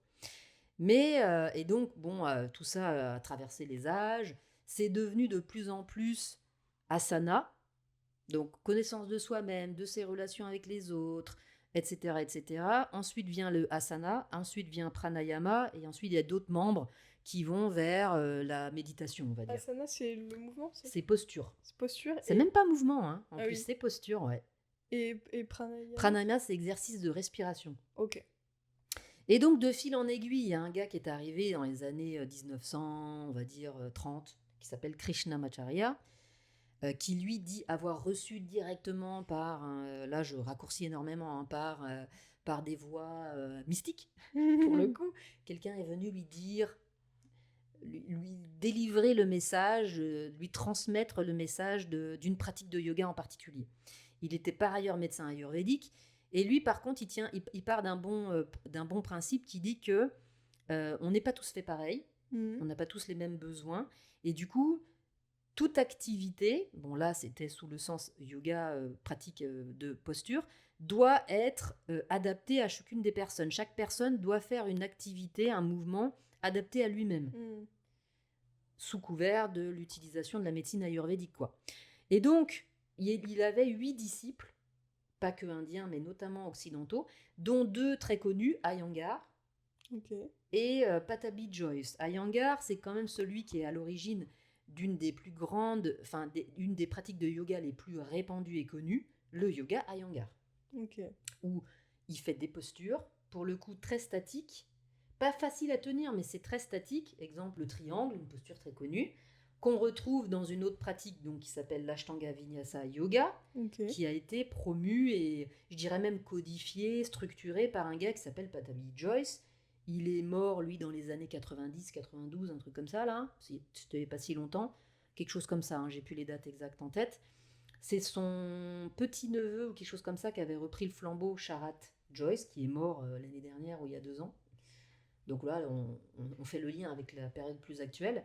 Mais l'Ashtanga Vinyasa Yoga, donc ces 2 personnes, Iyengar, Patabi Joyce, ont été les élèves d'une même personne, Krishnamacharya, et pourtant on est ressorti 2 courants de yoga extrêmement éloignés l'un de l'autre.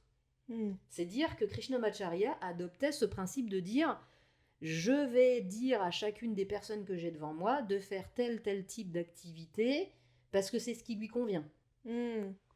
Donc tu dirais que les pratiques de yoga aujourd'hui, elles sont... Enfin, est-ce qu'il y en a des à jeter ou c'est vraiment, c'est selon les types de personnes?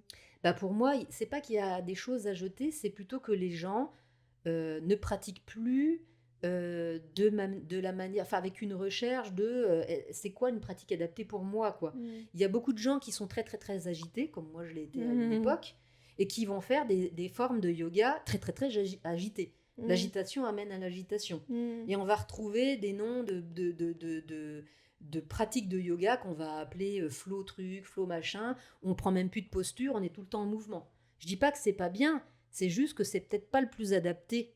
Et peut-être aussi que ça dépend des moments, peut-être qu'il y a besoin de plusieurs pratiques de yoga. Exactement, typiquement ça pourrait être ça aussi. Tu vas pas faire une pratique, par exemple l'Ashtanga Vinyasa Yoga qui est plutôt très dynamique, très complète, légèrement, même plutôt peut-être, j'aurais même envie de dire oui, physique, voire un peu cardio. Si vraiment on le fait correctement, l'Ashtanga Vinyasa Yoga, ça tu le fais le matin, plutôt.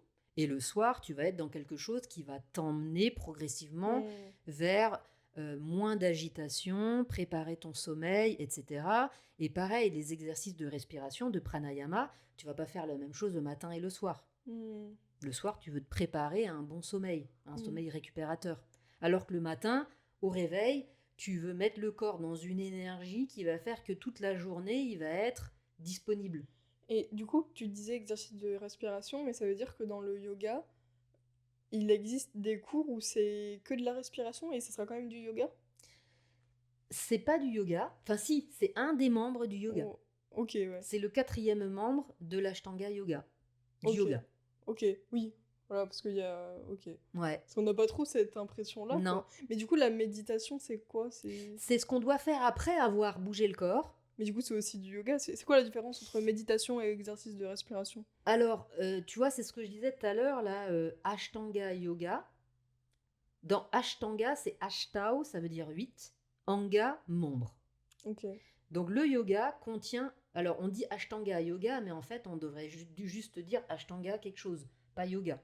Sachant que le yoga, si je reviens à ce que j'ai dit au début, le yoga aujourd'hui on l'assimile à une pratique de posture. Alors qu'en réalité c'est un état d'esprit. Mon état d'esprit, on pourrait dire aujourd'hui, on parlerait d'hygiène de vie, de philosophie de vie. On devrait traduire yoga par ça. Ok. Et Ok. ça contient 8 membres qui sont 8 valeurs presque qu'on devrait adopter. La première, apprendre à se connaître. Apprendre à se connaître en lien avec les autres, en lien avec l'environnement. Adopter comment je pourrais dire ça, un état d'esprit positif, ne pas chercher à faire du mal aux gens, à voler ça va très loin, hein, ils vont même jusqu'à dire on ne doit pas voler les créations des autres. On peut les utiliser à condition de les nommer. Avoir un rapport sain aux autres, en fait. Ne pas chercher à dire du mal des gens ou à leur faire du mal. Pareil pour le règne animal. Tout ce qui vit sur Terre, en fait, ou même l'environnement au sens large, quoi. Donc ça, c'est les 2 premiers membres. Ensuite vient l'aspect physique. Je bouge mon corps et je fais des postures. Mais là, encore une fois, il y a différents types de yoga. Il y a quand même un qui a reçu un enseignement de posture très dynamique, parce que lui, ce gars, c'était plutôt le gars plan-plan qui aurait été très sédentaire de nos jours. Donc, Krishnamacharya lui a donné une activité posturale dynamique et cardio, même qui l'amène à transpirer, parce que le gars, c'est ce dont il avait besoin. Ok. Iyengar, plutôt, si je prends l'aspect Ayurveda, très pitta, donc déjà très feu, Pitta, très, c'est feu, ouais, très agité limite. Lui, il lui a donné un yoga qui l'incitait à être actif, mais statiquement actif. Tenir une posture sans bouger. Bizarrement. Parce que lui, il fallait surtout l'inciter à pas trop bouger, parce qu'il était déjà plutôt feu follet. Donc voilà, il y a aussi ça. On devrait avoir une activité qui correspond à nos besoins. Ça ne veut pas dire qu'on doit toujours faire une pratique statique. J'en ai fait de l'Iyengar. J'ai commencé le yoga par l'Iyengar. Au bout de 2 ans et demi, moi qui étais du genre plutôt agité, j'ai failli péter un câble. Parce que trop forcer à l'inverse sa nature est pas productif non plus. Ok. Ça amène à encore plus d'agitation en fait aussi. Donc moi il me fallait quelque chose, c'est pour ça que j'ai trouvé mon compte en faisant de l'Ashtanga Vinyasa Yoga, parce que ça restait très dynamique. Aussi parce que moi j'avais besoin de sentir mon corps, j'ai envie de dire vivant, sentir que mes muscles ils travaillaient, ils bougeaient. Je courais déjà beaucoup, donc j'avais moyen de trouver une activité cardio là-dedans et que je pouvais moduler en fonction de mon énergie, de mon état de fatigue, etc. quoi. Ok. Donc pour moi, une activité d'Ashtanga Vinyasa Yoga, c'était le plus adapté. Ok. Par contre, par moment, si je suis fatiguée, quelque chose qui va devenir un peu plus restauratif, doux et en relaxation tout en étant dans une prise de posture, bah ça convient et ça devient nécessaire aussi à un moment donné. Donc en vrai, il n'y a Ouais, pas... en fait, il faut arriver à s'écouter, quoi. C'est ça. C'est ça qui est dur, je trouve. Ouais. Ouais, après, il y a toujours un type de yoga qui reste la pratique de fond. Ouais. Et les autres qui sont là pour moduler son bien-être au sens de je tiens compte de ma fatigue, je tiens compte d'une énergie que j'ai besoin de dépenser parce que bon, bah, à ce moment-là, voilà. Idéalement, il faudrait tenir compte des saisons Ah oui. et des phases Oui, ça de fait vie. sens, ouais. Tu vois, une personne de 70 ans va pas faire les mêmes choses qu'une personne de 25. Ou une femme, en fonction de son cycle menstruel, de est-ce qu'elle est prénatale, postnatale, pareil, ça doit s'adapter. Ok. Il Et y a tout ça en fait. mais du coup, avec tous ces trucs, toutes ces différentes pratiques de yoga, toi, tu penses que pour avoir une activité physique qui nous permet d'être en bonne santé et d'être complète, en fait, il faut ajouter des choses. Alors c'est ça aussi, c'est que pareil, moi pendant, je suis pita un peu, hein, je peux être assez, pas extrémiste, mais quand même de se dire, je vais jusqu'au bout de ce principe. J'ai fait beaucoup, beaucoup, beaucoup de course à pied, rando, escalade. En plus, c'était des activités physiques extrêmes, canyoning, Ah des oui. trucs un peu qui mettent le corps un peu à l'épreuve. Je suis pas allée jusqu'à des high rocks qui sont très à la mode maintenant, ou les gens qui vont se mettre dans des bains glacés pendant 1 heure. Enfin bref, je suis allée dans l'extrême quand même. Mais voilà, ça c'était aussi mon tempérament. Du coup, un yoga trop à l'inverse, ça m'allait pas non plus, même si ça pouvait bien se compléter. Mais il y a eu un moment où, en découvrant l'Ashtanga Vinyasa Yoga, je suis un peu partie trop dans l'idée que, par l'enseignement que j'ai reçu, ça suffit, tu peux arrêter tout le reste. Ouais. Je l'ai fait. Au bout de quelques années, j'ai constaté que non, ça suffisait pas. Je perdais des muscles, je perdais en cardio. Et alors après, j'ai eu un petit accident qui m'a immobilisée pendant un petit moment, mais qui m'ont donné d'autant plus envie derrière de retrouver ces activités-là, en fait. Mais aussi parce que, d'un point de vue de la santé, je sentais qu'il me manquait quelque chose, quoi, en fait. Et du coup, même en termes de renfo, oui, j'avais pour le coup la souplesse, Oui. mais j'ai perdu en force physique ou en tonus musculaire. Donc, j'ai commencé à rechercher ça à nouveau, quoi. Ça pouvait rester assez cardio potentiellement, mais même pas encore suffisamment par rapport à quelqu'un qui a une activité réellement cardio, quoi. Les gens qui font du vélo, de la course à pied, etc.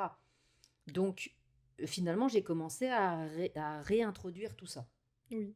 Du renfo au sens, il faut solliciter le muscle. Ça veut dire une résistance musculaire. Il faut que le muscle aille chercher, ça peut être soulever du poids, tirer des élastiques comme on veut, ou son propre poids mis dans des postures, d'où la calisthénie, qui fait que on va solliciter un peu plus nos muscles que juste lever un bras, lever une jambe, ou je sais pas moi, enfin tu vois, il y a certaines postures où on va flirter avec son équilibre d'un point de vue transfert de poids, pour faire que le muscle il va être en activité. Une traction, c'est le poids qu'on doit tirer.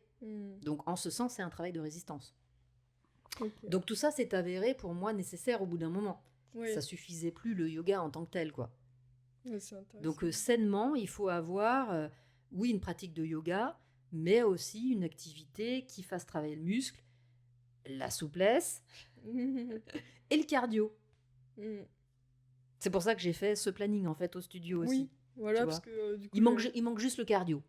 J'incite les gens à venir à vélo. Bah, avec la calisthénie, il y a quand même un peu de cardio. Oui, quand même, ça peut être cardio. Ouais.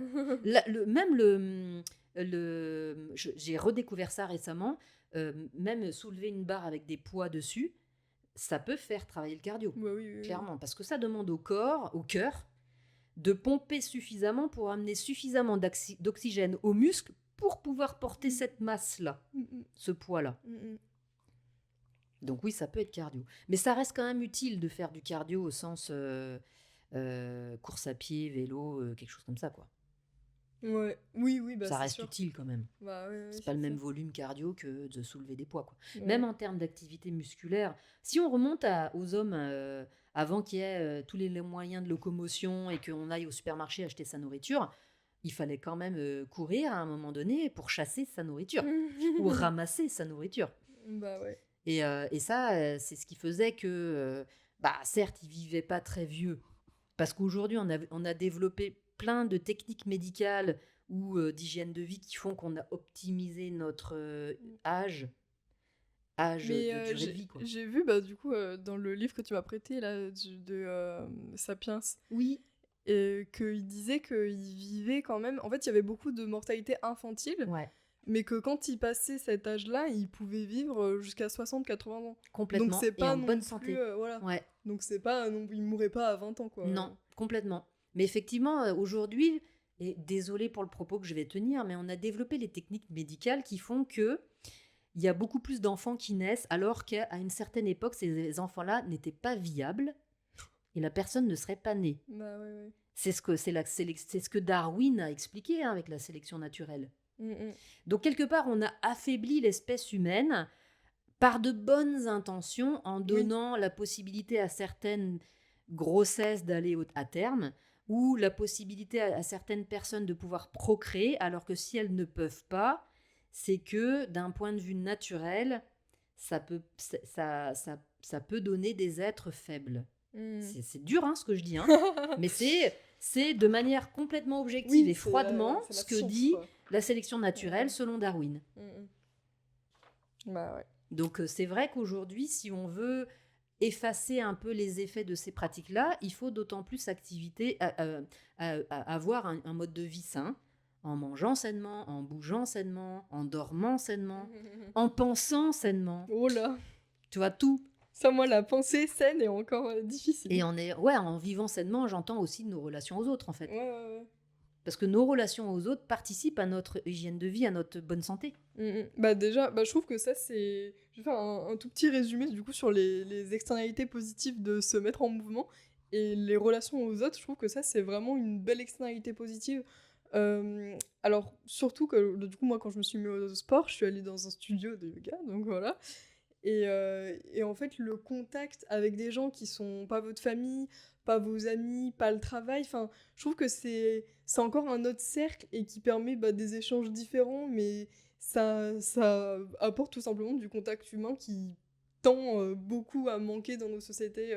Je vais pas je vais pas dire que c'est à cause des réseaux sociaux ou quoi, mais enfin, on a quand même ce truc de toujours avoir l'impression que comme on communique énormément, beaucoup plus qu'à n'importe quel moment, on a du contact, bah pas vraiment quoi. Non, le contact physique, il reste important pour les raisons qu'on a expliquées tout à l'heure. Hein. Ouais. On est fait d'énergie et de champs d'énergie. Mm. Le lien avec les autres, il se fait par ces champs d'énergie. Quand on parle avec quelqu'un, il n'y a pas que la parole, il y a tout le champ énergétique que chaque personne construit interactivement, qui va autant nourrir les relations aux autres et à soi-même, que la parole ou voilà, ou l'échange ça direct, participe au quoi. bien-être, quoi. Ouais, complètement. C'est pour ça, ouais, même on a raison de dire aussi que puisque nos pensées se traduisent chimiquement et énergétiquement, cette énergie-là, elle n'est pas contenue, elle est pas palpable, elle n'a pas de limite. À part si on essayait, même il y a rien, même un livre ne peut pas bloquer une énergie. L'énergie, elle peut passer au travers. On peut réussir à contenir une énergie, mais d'ailleurs au CERN ils le font. Mais voilà ce qu'ils ont mis en place pour la contenir quand même. Au CERN, le CERN, les CERN en Suisse. C'est le comment dire, le centre d'études, je ne sais plus quoi, mais c'est là-bas qu'ils ont construit le simulateur de fission et de fusion nucléaire. Ah oui, d'accord. Les chocs atomiques, etc. Ah oui, ok. T'as vu ce qu'ils ont fait pour contenir l'énergie du choc entre deux atomes? C'est monstrueux, tout est sous terre, il y a des parois monstrueuses. Ouais. Nous, corps humain ou un livre, ne peut pas stopper une énergie. Ça traverse tout. Ça traverse absolument tout. Donc effectivement, si on dit que nos pensées ont une incidence sur la chimie de notre corps, l'électricité, donc l'énergie de notre corps, ça se diffuse. Ouais, bah oui. Ça se diffuse. Et d'ailleurs, pour l'avoir vécu, j'ai fait j'ai pratiqué une technique de méditation qui s'appelle Vipassana, expérience pour le coup extrême. Hein. Franchement, c'est pas extrême, c'est extrême physiquement et mentalement. Tu dois tenir pendant 10 jours, de 4h du matin à 21h le soir, assise en méditation. Et tu dois, et ça s'apprend, hein, ils t'apprennent à le faire. Idéalement, tu ne dois pas bouger d'un iota pendant ces 10 heures de méditation quotidienne. Donc c'est là que tu ressens à quel point on a besoin de bouger. Je n'ai jamais autant souffert physiquement de ma vie, et même du coup psychologiquement aussi. Parce qu'en fait, tout mal-être mental se traduit par une douleur physique et inversement, et ne pas bouger, c'était super dur. Mais j'étais entourée de gens avec qui je n'avais aucun échange de parole. Tu es en silence pendant 10 jours. Tu n'ouvres pas la bouche. Et on ne te laisse pas l'opportunité de pouvoir bouger ou parler. Hein. Vraiment, tout est fait pour ça. Pas de contact visuel. La communication, elle est aussi visuelle. Donc, tu ne dois pas regarder les gens. Tu ne dois pas parler aux gens, etc. Tu es seul avec toi-même, mais tu es entouré des gens. Et bien, la personne qui était en face de moi, je n'ai pas réussi à deviner son prénom, mais ses pensées, je les ai perçues. Elle habitait à Biarritz. Je l'ai su pendant les 10 jours, là. Je lui ai demandé, la première chose que j'ai faite quand on nous a dit « Vous pouvez rompre le silence et recommencer à parler », je suis allée la voir direct. Et elle aussi, elle avait envie de venir me voir. Je lui dis « Je ne sais pas comment tu t'appelles, mais toi, tu vis à Biarritz et tu fais du surf. » Elle me dit oui. Elle n'a pensé qu'à ça. C'était un peu sa pensée refuge qui l'a aidée à tenir pendant ces 10 jours, parce que c'était son truc, elle, le surf. Et elle avait deviné quelque chose sur toi? Je me souviens plus ce qu'elle m'a dit, mais moi, ça m'avait tellement marqué, le fait de presque percevoir ses pensées et les images de ses pensées. Non, mais c'est fou. Et vraiment, moi, j'ai été bluffée par ça. Hein. Bah ouais. Et on n'était pas loin les uns des autres, clairement. Et j'en avais une autre à côté de moi qui était en souffrance totale et qui est venue me voir en pleurant, en me disant, parce que moi, j'étais là, solide comme un roc, en me disant non, je vais pas bouger. Au début, au bout de 2 jours, je me suis dit, ras-le-bol de ce truc, je vais péter un câble, je m'en vais, je vais pas tenir. Et là, je me suis dit, non, vas-y, il faut que tu tiennes. Voilà, j'ai pris sur moi. Force mentale, tu vois, de se dire, il faut que je tienne, quoi. Et elle est venue me voir à la fin en me disant, et elle est tombée dans mes bras en pleurant, elle me dit, oh, merci. C'est grâce à toi que j'y suis arrivée, parce que je sentais ton énergie, ta force de, je vais tenir le coup, quoi. Mais je l'entendais pleurer, hein. Elle essayait de ne pas faire de bruit, mais je l'entendais pleurer. Et même, on n'avait pas le droit de se regarder pendant les phases de méditation. Tu finissais par percevoir les gens qui n'arrivaient pas à ne pas regarder les autres. Tu sais, quand tu dis que tu marches dans la rue et que tu te sens retournes, un regard derrière toi, mais parce que ça se traduit par un échange d'énergie, en fait. Et c'est quoi les bénéfices de faire 10 jours comme ça Franchement, j'ai trouvé l'expérience intéressante. Je la renouvellerai pas, parce que j'ai trouvé ça trop violent. Ouais. Pour moi, il y a d'autres méthodes moins violentes que ça pour en arriver à méditer. Mais ça a été une expérience intéressante. Aujourd'hui, je ne peux pas dire que j'en ai retiré quelque chose. Ça m'a juste permis de comprendre les liens entre nous, etc. etc. J'en ferai pas l'apologie, tu vois. Je ne dirais pas à quelqu'un, oui, vas-y, c'est génial, c'est super. Bon, si les gens veulent essayer, ils y vont. On n'a pas tous la même expérience de ça. Mais ouais, non, pour moi... j'en suis ressortie à me dire bon, ok, c'est super, c'est sympa, mais ça me maintient dans l'idée que oui, les relations aux autres, nos pensées, l'impact que ça a sur les autres ou sur nous-mêmes, mais c'est pas indispensable. Par contre, ouais, clairement, ça m'a clairement fait bien ressentir la nécessité de bouger, par contre, ça c'est sûr. Ça, c'était clair, pour le coup. Bah ouais, et puis je trouve ça intéressant cet aspect de lien aux autres, parce que c'est aussi ça qui est important, enfin c'est tout bête, hein, voilà, le contact humain, mais qui nous permet de se dire, bah, en fait on sait qu'il y a certaines activités qu'on fait, je sais pas, là je pense à la fast fashion, qui exploitent des populations qui ont rien demandé, et de se dire, bah en fait c'est parce qu'on s'est invisibilisé, c'est parce qu'on n'a pas de contact, etc. Mais si on allait les voir, on pourrait plus continuer, qu'on aurait trop d'empathie. Ouais. À part si on est un sociopathe, mais... Il y en a, hélas, hein, mais effectivement, c'est... La plupart des gens seraient forcément impactés. C'est obligé, oui, c'est clair. Et c'est vrai que dans le yoga, c'est pareil. Le yoga que je pratiquais, moi, l'Ashtanga Vinyasa Yoga, qui se pratique le matin, tôt, etc., il y avait aussi un peu la même chose que j'ai décrit dans la méditation Vipassana que j'ai fait, sauf que là, on était en mouvement. Je retrouvais les mêmes personnes tous les matins, à la même heure, etc. Et il y avait un vrai lien énergétique entre nous. Ah oui, ouais. Et pareil, quand il y a des matins où j'allais pratiquer et j'étais un peu en mode « ce matin, c'est dur. Ce matin, c'est dur, je ne sais pas si j'ai envie d'y aller. » La pire erreur à faire, c'est de trop réfléchir et de ne pas y aller. Oui. Donc j'y allais quand même. On ne réfléchit pas. Je me lève, j'y vais. Et d'arriver dans la salle et de retrouver les mêmes personnes et d'un coup de se sentir soutenu, porté par la personne qui est à côté, qui pratique, je la regarde même pas. Mais on sait ce que l'un et l'autre vit. Il y a cet échange d'énergie-là qui fait qu'on se soutient mutuellement. Il y a une forme de liens qui se créent Bah et oui. qui fait qu'on a envie d'y revenir tous les Bah, matins. c'est aussi ce qu'on disait sur le sport, et je pense que c'est pour ça que c'est important, moi, déjà, de trouver un prof avec qui t'as une bonne énergie, mais aussi le problème des salles de sport, c'est que c'est pas les mêmes personnes. Et Ouais. du coup, c'est dur, t'es un peu porté, parce que il y a forcément des gens dans la salle, mais c'est pas la même chose que de retrouver comment dire, l'émulation Oui. d'un groupe Ouais, d'un groupe et des fréquent, gens quoi. que tu rejoins, que Mm, tu retrouves à chaque fois. C'est pour ça, ouais, là, donc là c'est plus dur. oui, c'est clair. Les cours qui marchent bien, en effet, c'est les cours où tu as cette espèce de noyau. Ouais, D'ailleurs, même après, ça va être tout le groupe, clairement.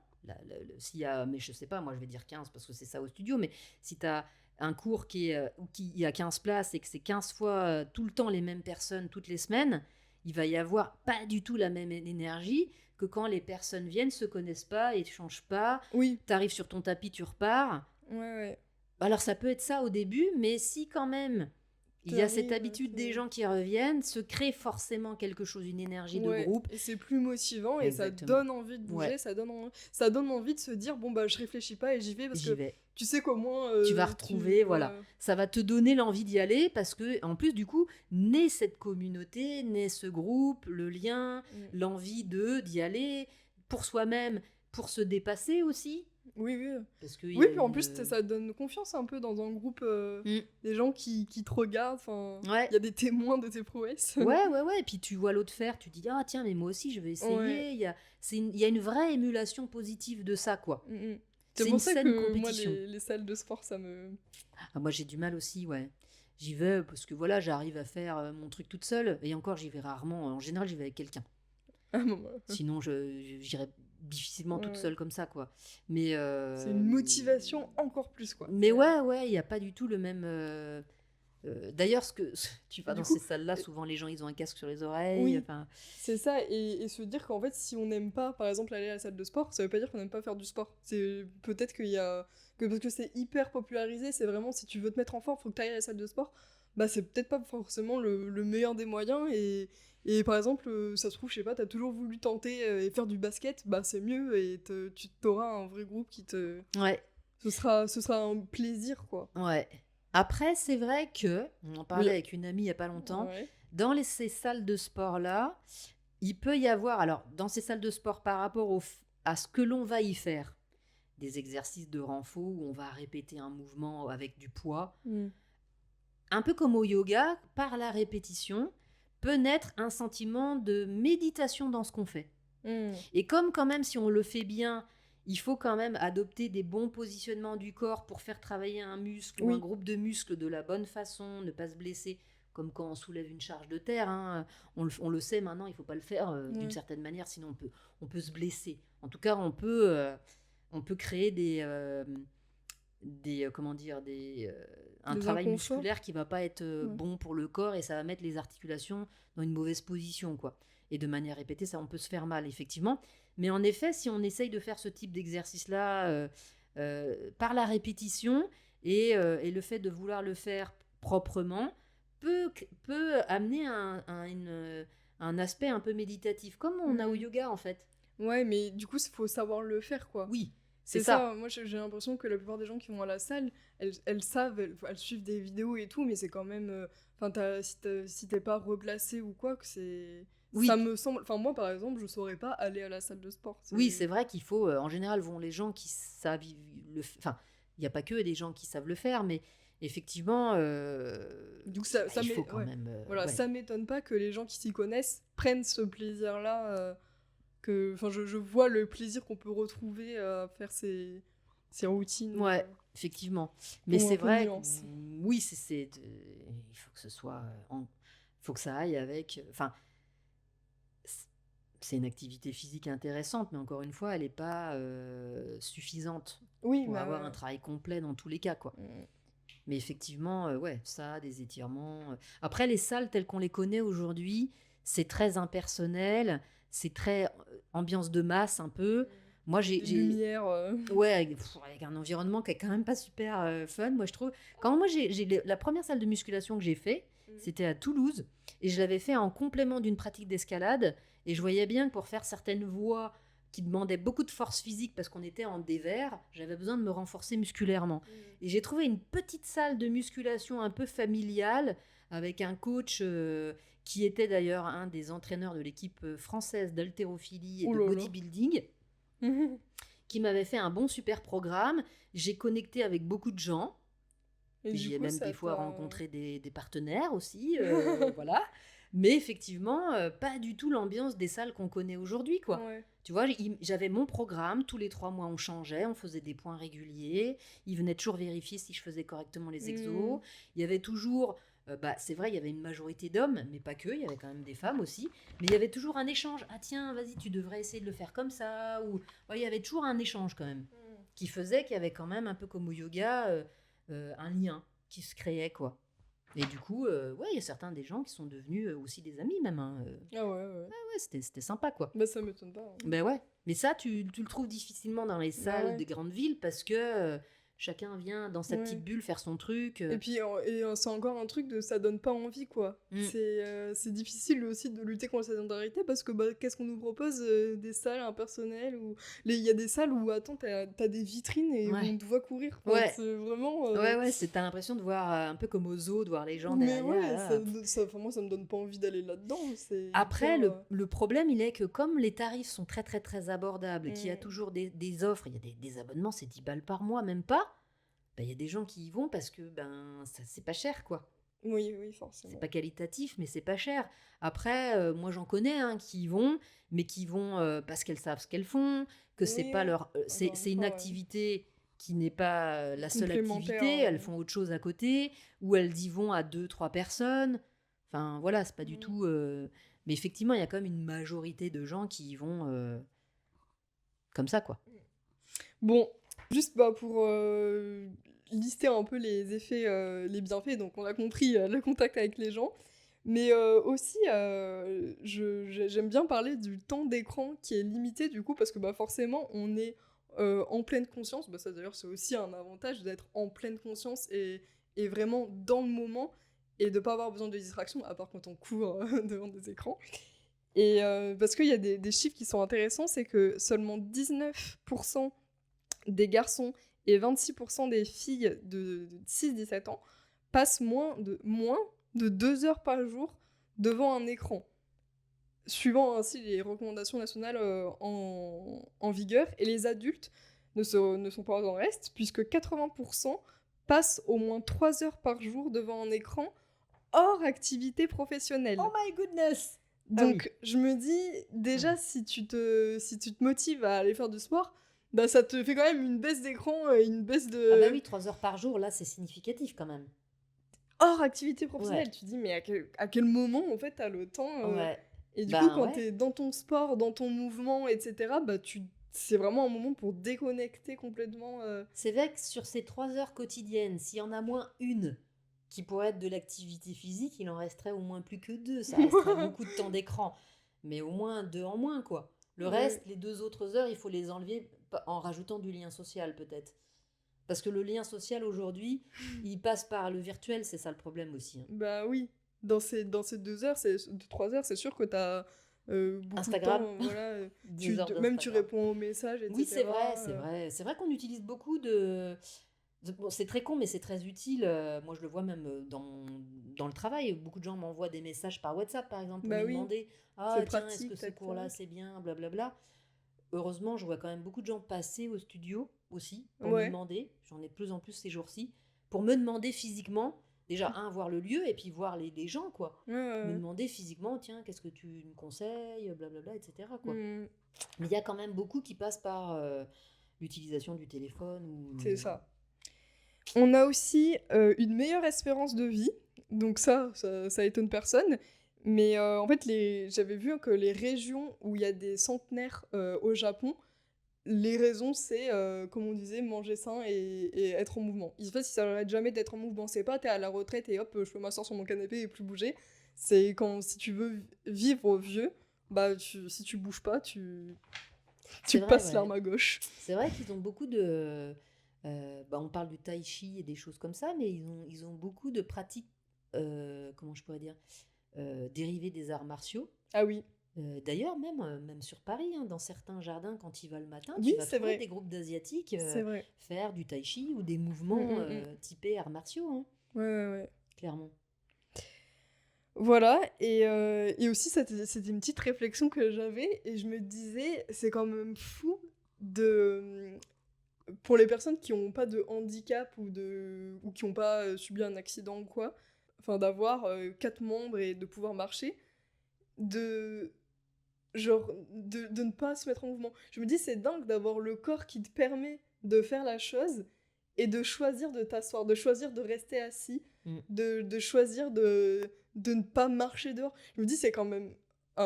Un Quand on se rend... gaspillage. Ouais, C'est du voilà, on gaspillage. se rend Ouais. compte quand même, on a la chance de pouvoir aller marcher, courir dehors, et en fait, on On a la choisit flemme. de pas le faire. Ouais. Ouais.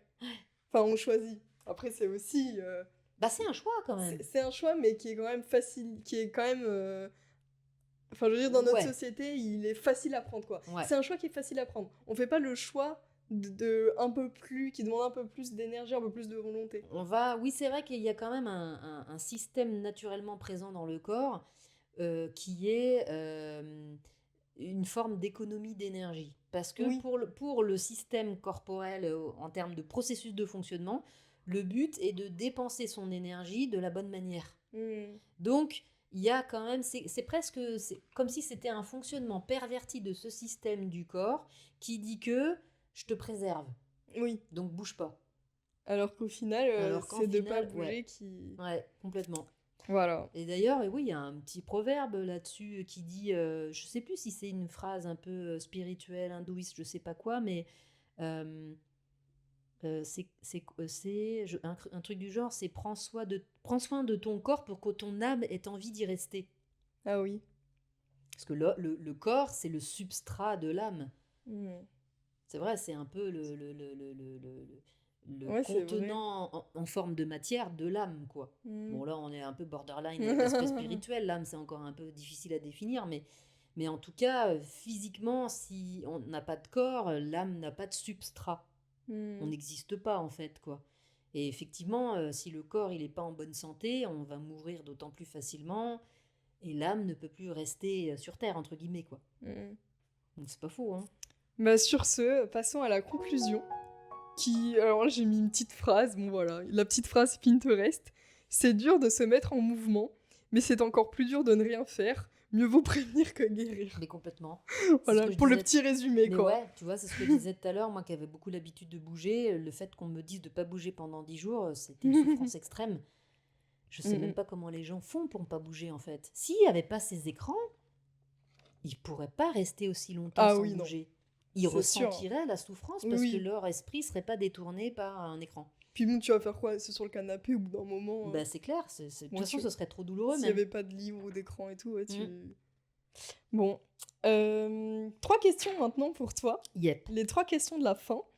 Est-ce que tu aurais pour les auditeurs une petite recommandation de livre ou de film ou de podcast pour rendre un peu désirable le fait d'essayer de faire du yoga? Alors ouais, très bonne question. Et ben, c'est un souvenir qui m'est venu il n'y a pas très longtemps en termes de film. Je me souviens d'avoir vu un film il y a super longtemps, et ce film est vieux, hein, il date des années 70, 78, je crois, je disais tout à l'heure. Un film qui s'appelle Midnight Express, un film assez dur, mais un super beau film. Et je me souviens d'avoir vu donc le héros qui est emprisonné et accusé de trafic de drogue, etc. Il est emprisonné, et cette scène, si vous regardez sur Google, vous tapez Midnight Express scène de yoga, vous allez tomber sur la tranche du film où on le voit faire des mouvements de yoga qui sont très proches des salutations au soleil. Et quand j'ai vu ça, ça m'a interpellée et je me suis dit, waouh, je veux trop faire ça, quoi. Quand Mais t'étais petite? j'avais une douzaine Ah oui, d'années ouais. peut-être quand j'ai vu ce film. Mais effectivement, c'est hyper longtemps après que j'ai réalisé qu'en Ce fait, quand que j'ai commencé c'était. le yoga, ah mais en fait, c'est ce que j'ai vu dans le film, quoi. Ouais, ouais. Ça Et t'a vraiment, donné envie, c'est ouais, de... ouais, ça m'avait donné envie. Je trouvais leur mouvement super beau. Et en plus, quand on voit le corps faire ses mouvements, on voit tous les muscles. Il y a un côté très esthétique à les Mhm. voir faire. La Ouais, musique, elle ouais. va bien avec. Et vraiment, je me suis dit, ah, c'est rigolo quand même, comme au final, je l'ai fait. Oui, J'ai fait ce qui m'avait attiré à ce moment-là et je me suis dit, un jour, je fais ça, quoi. c'est fou. Sans comprendre que, bah oui, un jour, je l'ai fait et de faire le lien que tout récemment, quand même. Hmm, Donc, Midnight Express, juste pour la beauté de cette scène. Un autre film qui s'appelle Le Souffle des Dieux, qui est vraiment un film sur le yoga ok. et qui raconte plein de choses vraiment intéressantes. Et qui va très loin aussi dans même les dérives un peu de spirituelles, des pratiques de consommation de marijuana, etc. Mais qui est quand même très bien. En termes de livres, bah, il y en a 3 qui sont des incontournables. Les Yoga Sutras de Patanjali, qui parlent des 8 membres du yoga, justement, là, connaissance de soi, de soi-même vis-à-vis des autres, etc. Asana, pranayama, etc. Bhagavad Gita, qui est plus un conte un peu philosophique, mais qui parle un peu de, quand même, de la, c'est philosophique là pour le coup, très Hmm, clairement philosophique, mais en termes de vie quoi, hmm. de comportement encore une fois vis-à-vis des autres. Est-ce que il y a des combats dans la vie qu'il faut mener, d'autres pas, c'est un peu tout ça. Et Hatha Yoga Pradipika, qui est plus un manuel pour le coup, Ok. de pratique de yoga avec, alors il y a des choses à apprendre et des choses à laisser. Clairement, il y a des choses à ne pas pratiquer de nos jours et même qu'il ne faut pas pratiquer parce que c'est trop extrémiste. Mais ça reste quand même une sorte de bible du yoga incontournable de nos jours, Ok. quoi. Bon, je mettrai toutes ces bonnes références en Voilà. description. Très bien.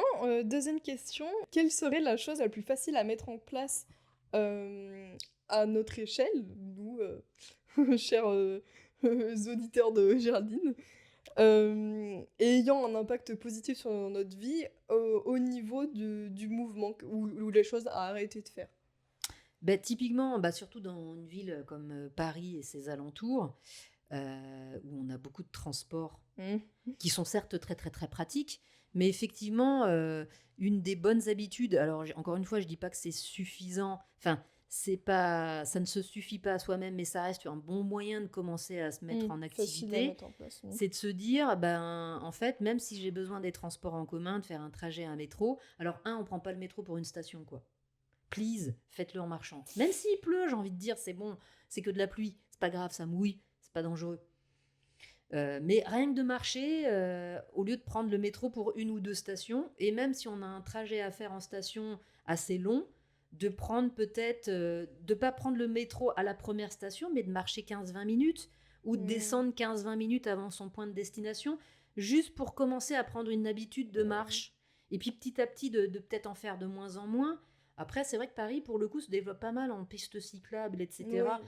Oui, ok, c'est dangereux le vélo à Paris, mais en vrai, il y a quand même des trajets qui sont faisables à C'est vélo. dangereux d'être piéton aussi. C'est dangereux d'être piéton aussi. Je me suis fait rouler dessus sur un passage piéton, donc c'est aussi dangereux quand même de se déplacer à pied. C'est pas pour ça qu'il faut en avoir peur. Et au contraire, ce qui fait peur, c'est l'inconnu, en fait. Mm. Donc, Mm. bon, il y a quand même moyen de ne pas utiliser à outrance les transports en Mm. commun, quoi. Puis là, c'est facile parce que quand t'es dans le métro, en général, t'as qu'une hâte, c'est d'en sortir. Bah en plus, voilà, c'est pas l'endroit le plus super fun quand même, le plus sympa. Donc, ouais, oui, on peut les utiliser, on en a besoin, mais d'essayer de descendre 2, 3, peut-être 4 stations Mm. avant sa destination, quoi. Et déjà, de cette manière-là, de marcher un peu plus tout au long de la journée. Mm. C'est pour moi le minimum à mettre en place pour commencer à reprendre un peu une activité, j'ai envie de dire, un peu bouger, quoi, Mm. qui Ok. devrait normalement enclencher un besoin de bouger un peu plus et de faire Oui. d'autres trucs, quoi. Oui, parce que l'énergie appelle l'énergie. Ben, c'est ça. Mm. Et en dehors de la pratique du yoga et du sport et tout, pour sortir un peu de tout ça, quelle serait selon toi l'action, enfin, quelle est l'action que tu as mise en place menant à un mode de vie un peu plus durable, euh, qui t'a vraiment été bénéfique et en faisant ça, t'as vraiment ressenti que t'étais mieux, quoi. Ah bah clairement, alors on entend beaucoup parler de choses aujourd'hui, des courants de vie, j'ai envie de dire, d'hygiène de Mm. vie. Mm. J'ai envie de dire, je vais tout mettre comme ça sur la table, mais entre le véganisme, les jeûnes intermittents, les jeûnes plus ou moins intermittents d'ailleurs, des jeûnes rando, croyez-moi, j'ai tout fait. J'ai tout essayé. Et en fait, il faut juste être à l'écoute de ses besoins. Quel que soit ce que l'on mange ou ce que l'on fait, il faut être à l'écoute de ses besoins en termes d'alimentation, en termes d'activité physique, en termes de sommeil. Mmh. Être à l'écoute de ses besoins, s'écouter. Ça ne veut pas dire être indulgent avec soi-même, ou en tout cas surindulgent avec soi-même, sinon on va être un peu trop « ouais, mais là je suis fatiguée, je vais rien faire », ou être trop dans le réconfort de soi-même. Des fois il ne faut pas non plus. Mais en tout cas s'écouter, et s'écouter objectivement pour aussi savoir se mettre soi-même ce petit coup de pied aux fesses qui dit ouais non mais là je suis fatiguée, oh, j'ai pas envie, non vas-y c'est bon on y va quoi. Il faut aussi être comme ça vis-à-vis de soi-même, et plus on est à l'écoute de soi-même, et du coup on va aussi d'autant mieux faire le lien avec nos besoins liés aux saisons. Oui. Clairement on va se rendre compte de la saisonnalité de nos besoins aussi. Ça pour moi c'est ce qui a été le plus bénéfique pour me sentir bien au sens global du terme, mais vraiment global. Et vraiment pour moi, la médecine ayurvédique, ou l'ayurveda, c'est ce qui pratique le mieux cette philosophie-là. Ah oui. Parce que c'est basé sur les éléments. Et ça, en France, il y a lien des avec, personnes qui font... Il y en a de plus en plus, ouais. Ok. D'ailleurs, même dans les magasins bio, on voit de plus en plus de remèdes ou de compléments alimentaires labellisés Ayurveda, quoi. Il y a plein de marques qui tournent autour de ça. On voit beaucoup de plantes indiennes utilisées par la médecine ayurvédique, certes mal utilisées du coup, mais ouais, on a de plus en plus de ça, quoi. Mais l'Ayurveda, c'est un des courants annexes au yoga qui prennent la santé par l'écoute de ses besoins physiques et mentaux en lien avec l'environnement, les saisons, la météo, etc. quoi. Ok. Bon, bah, sur ce fut très intéressant. Merci Géraldine pour ce moment. Merci à toi.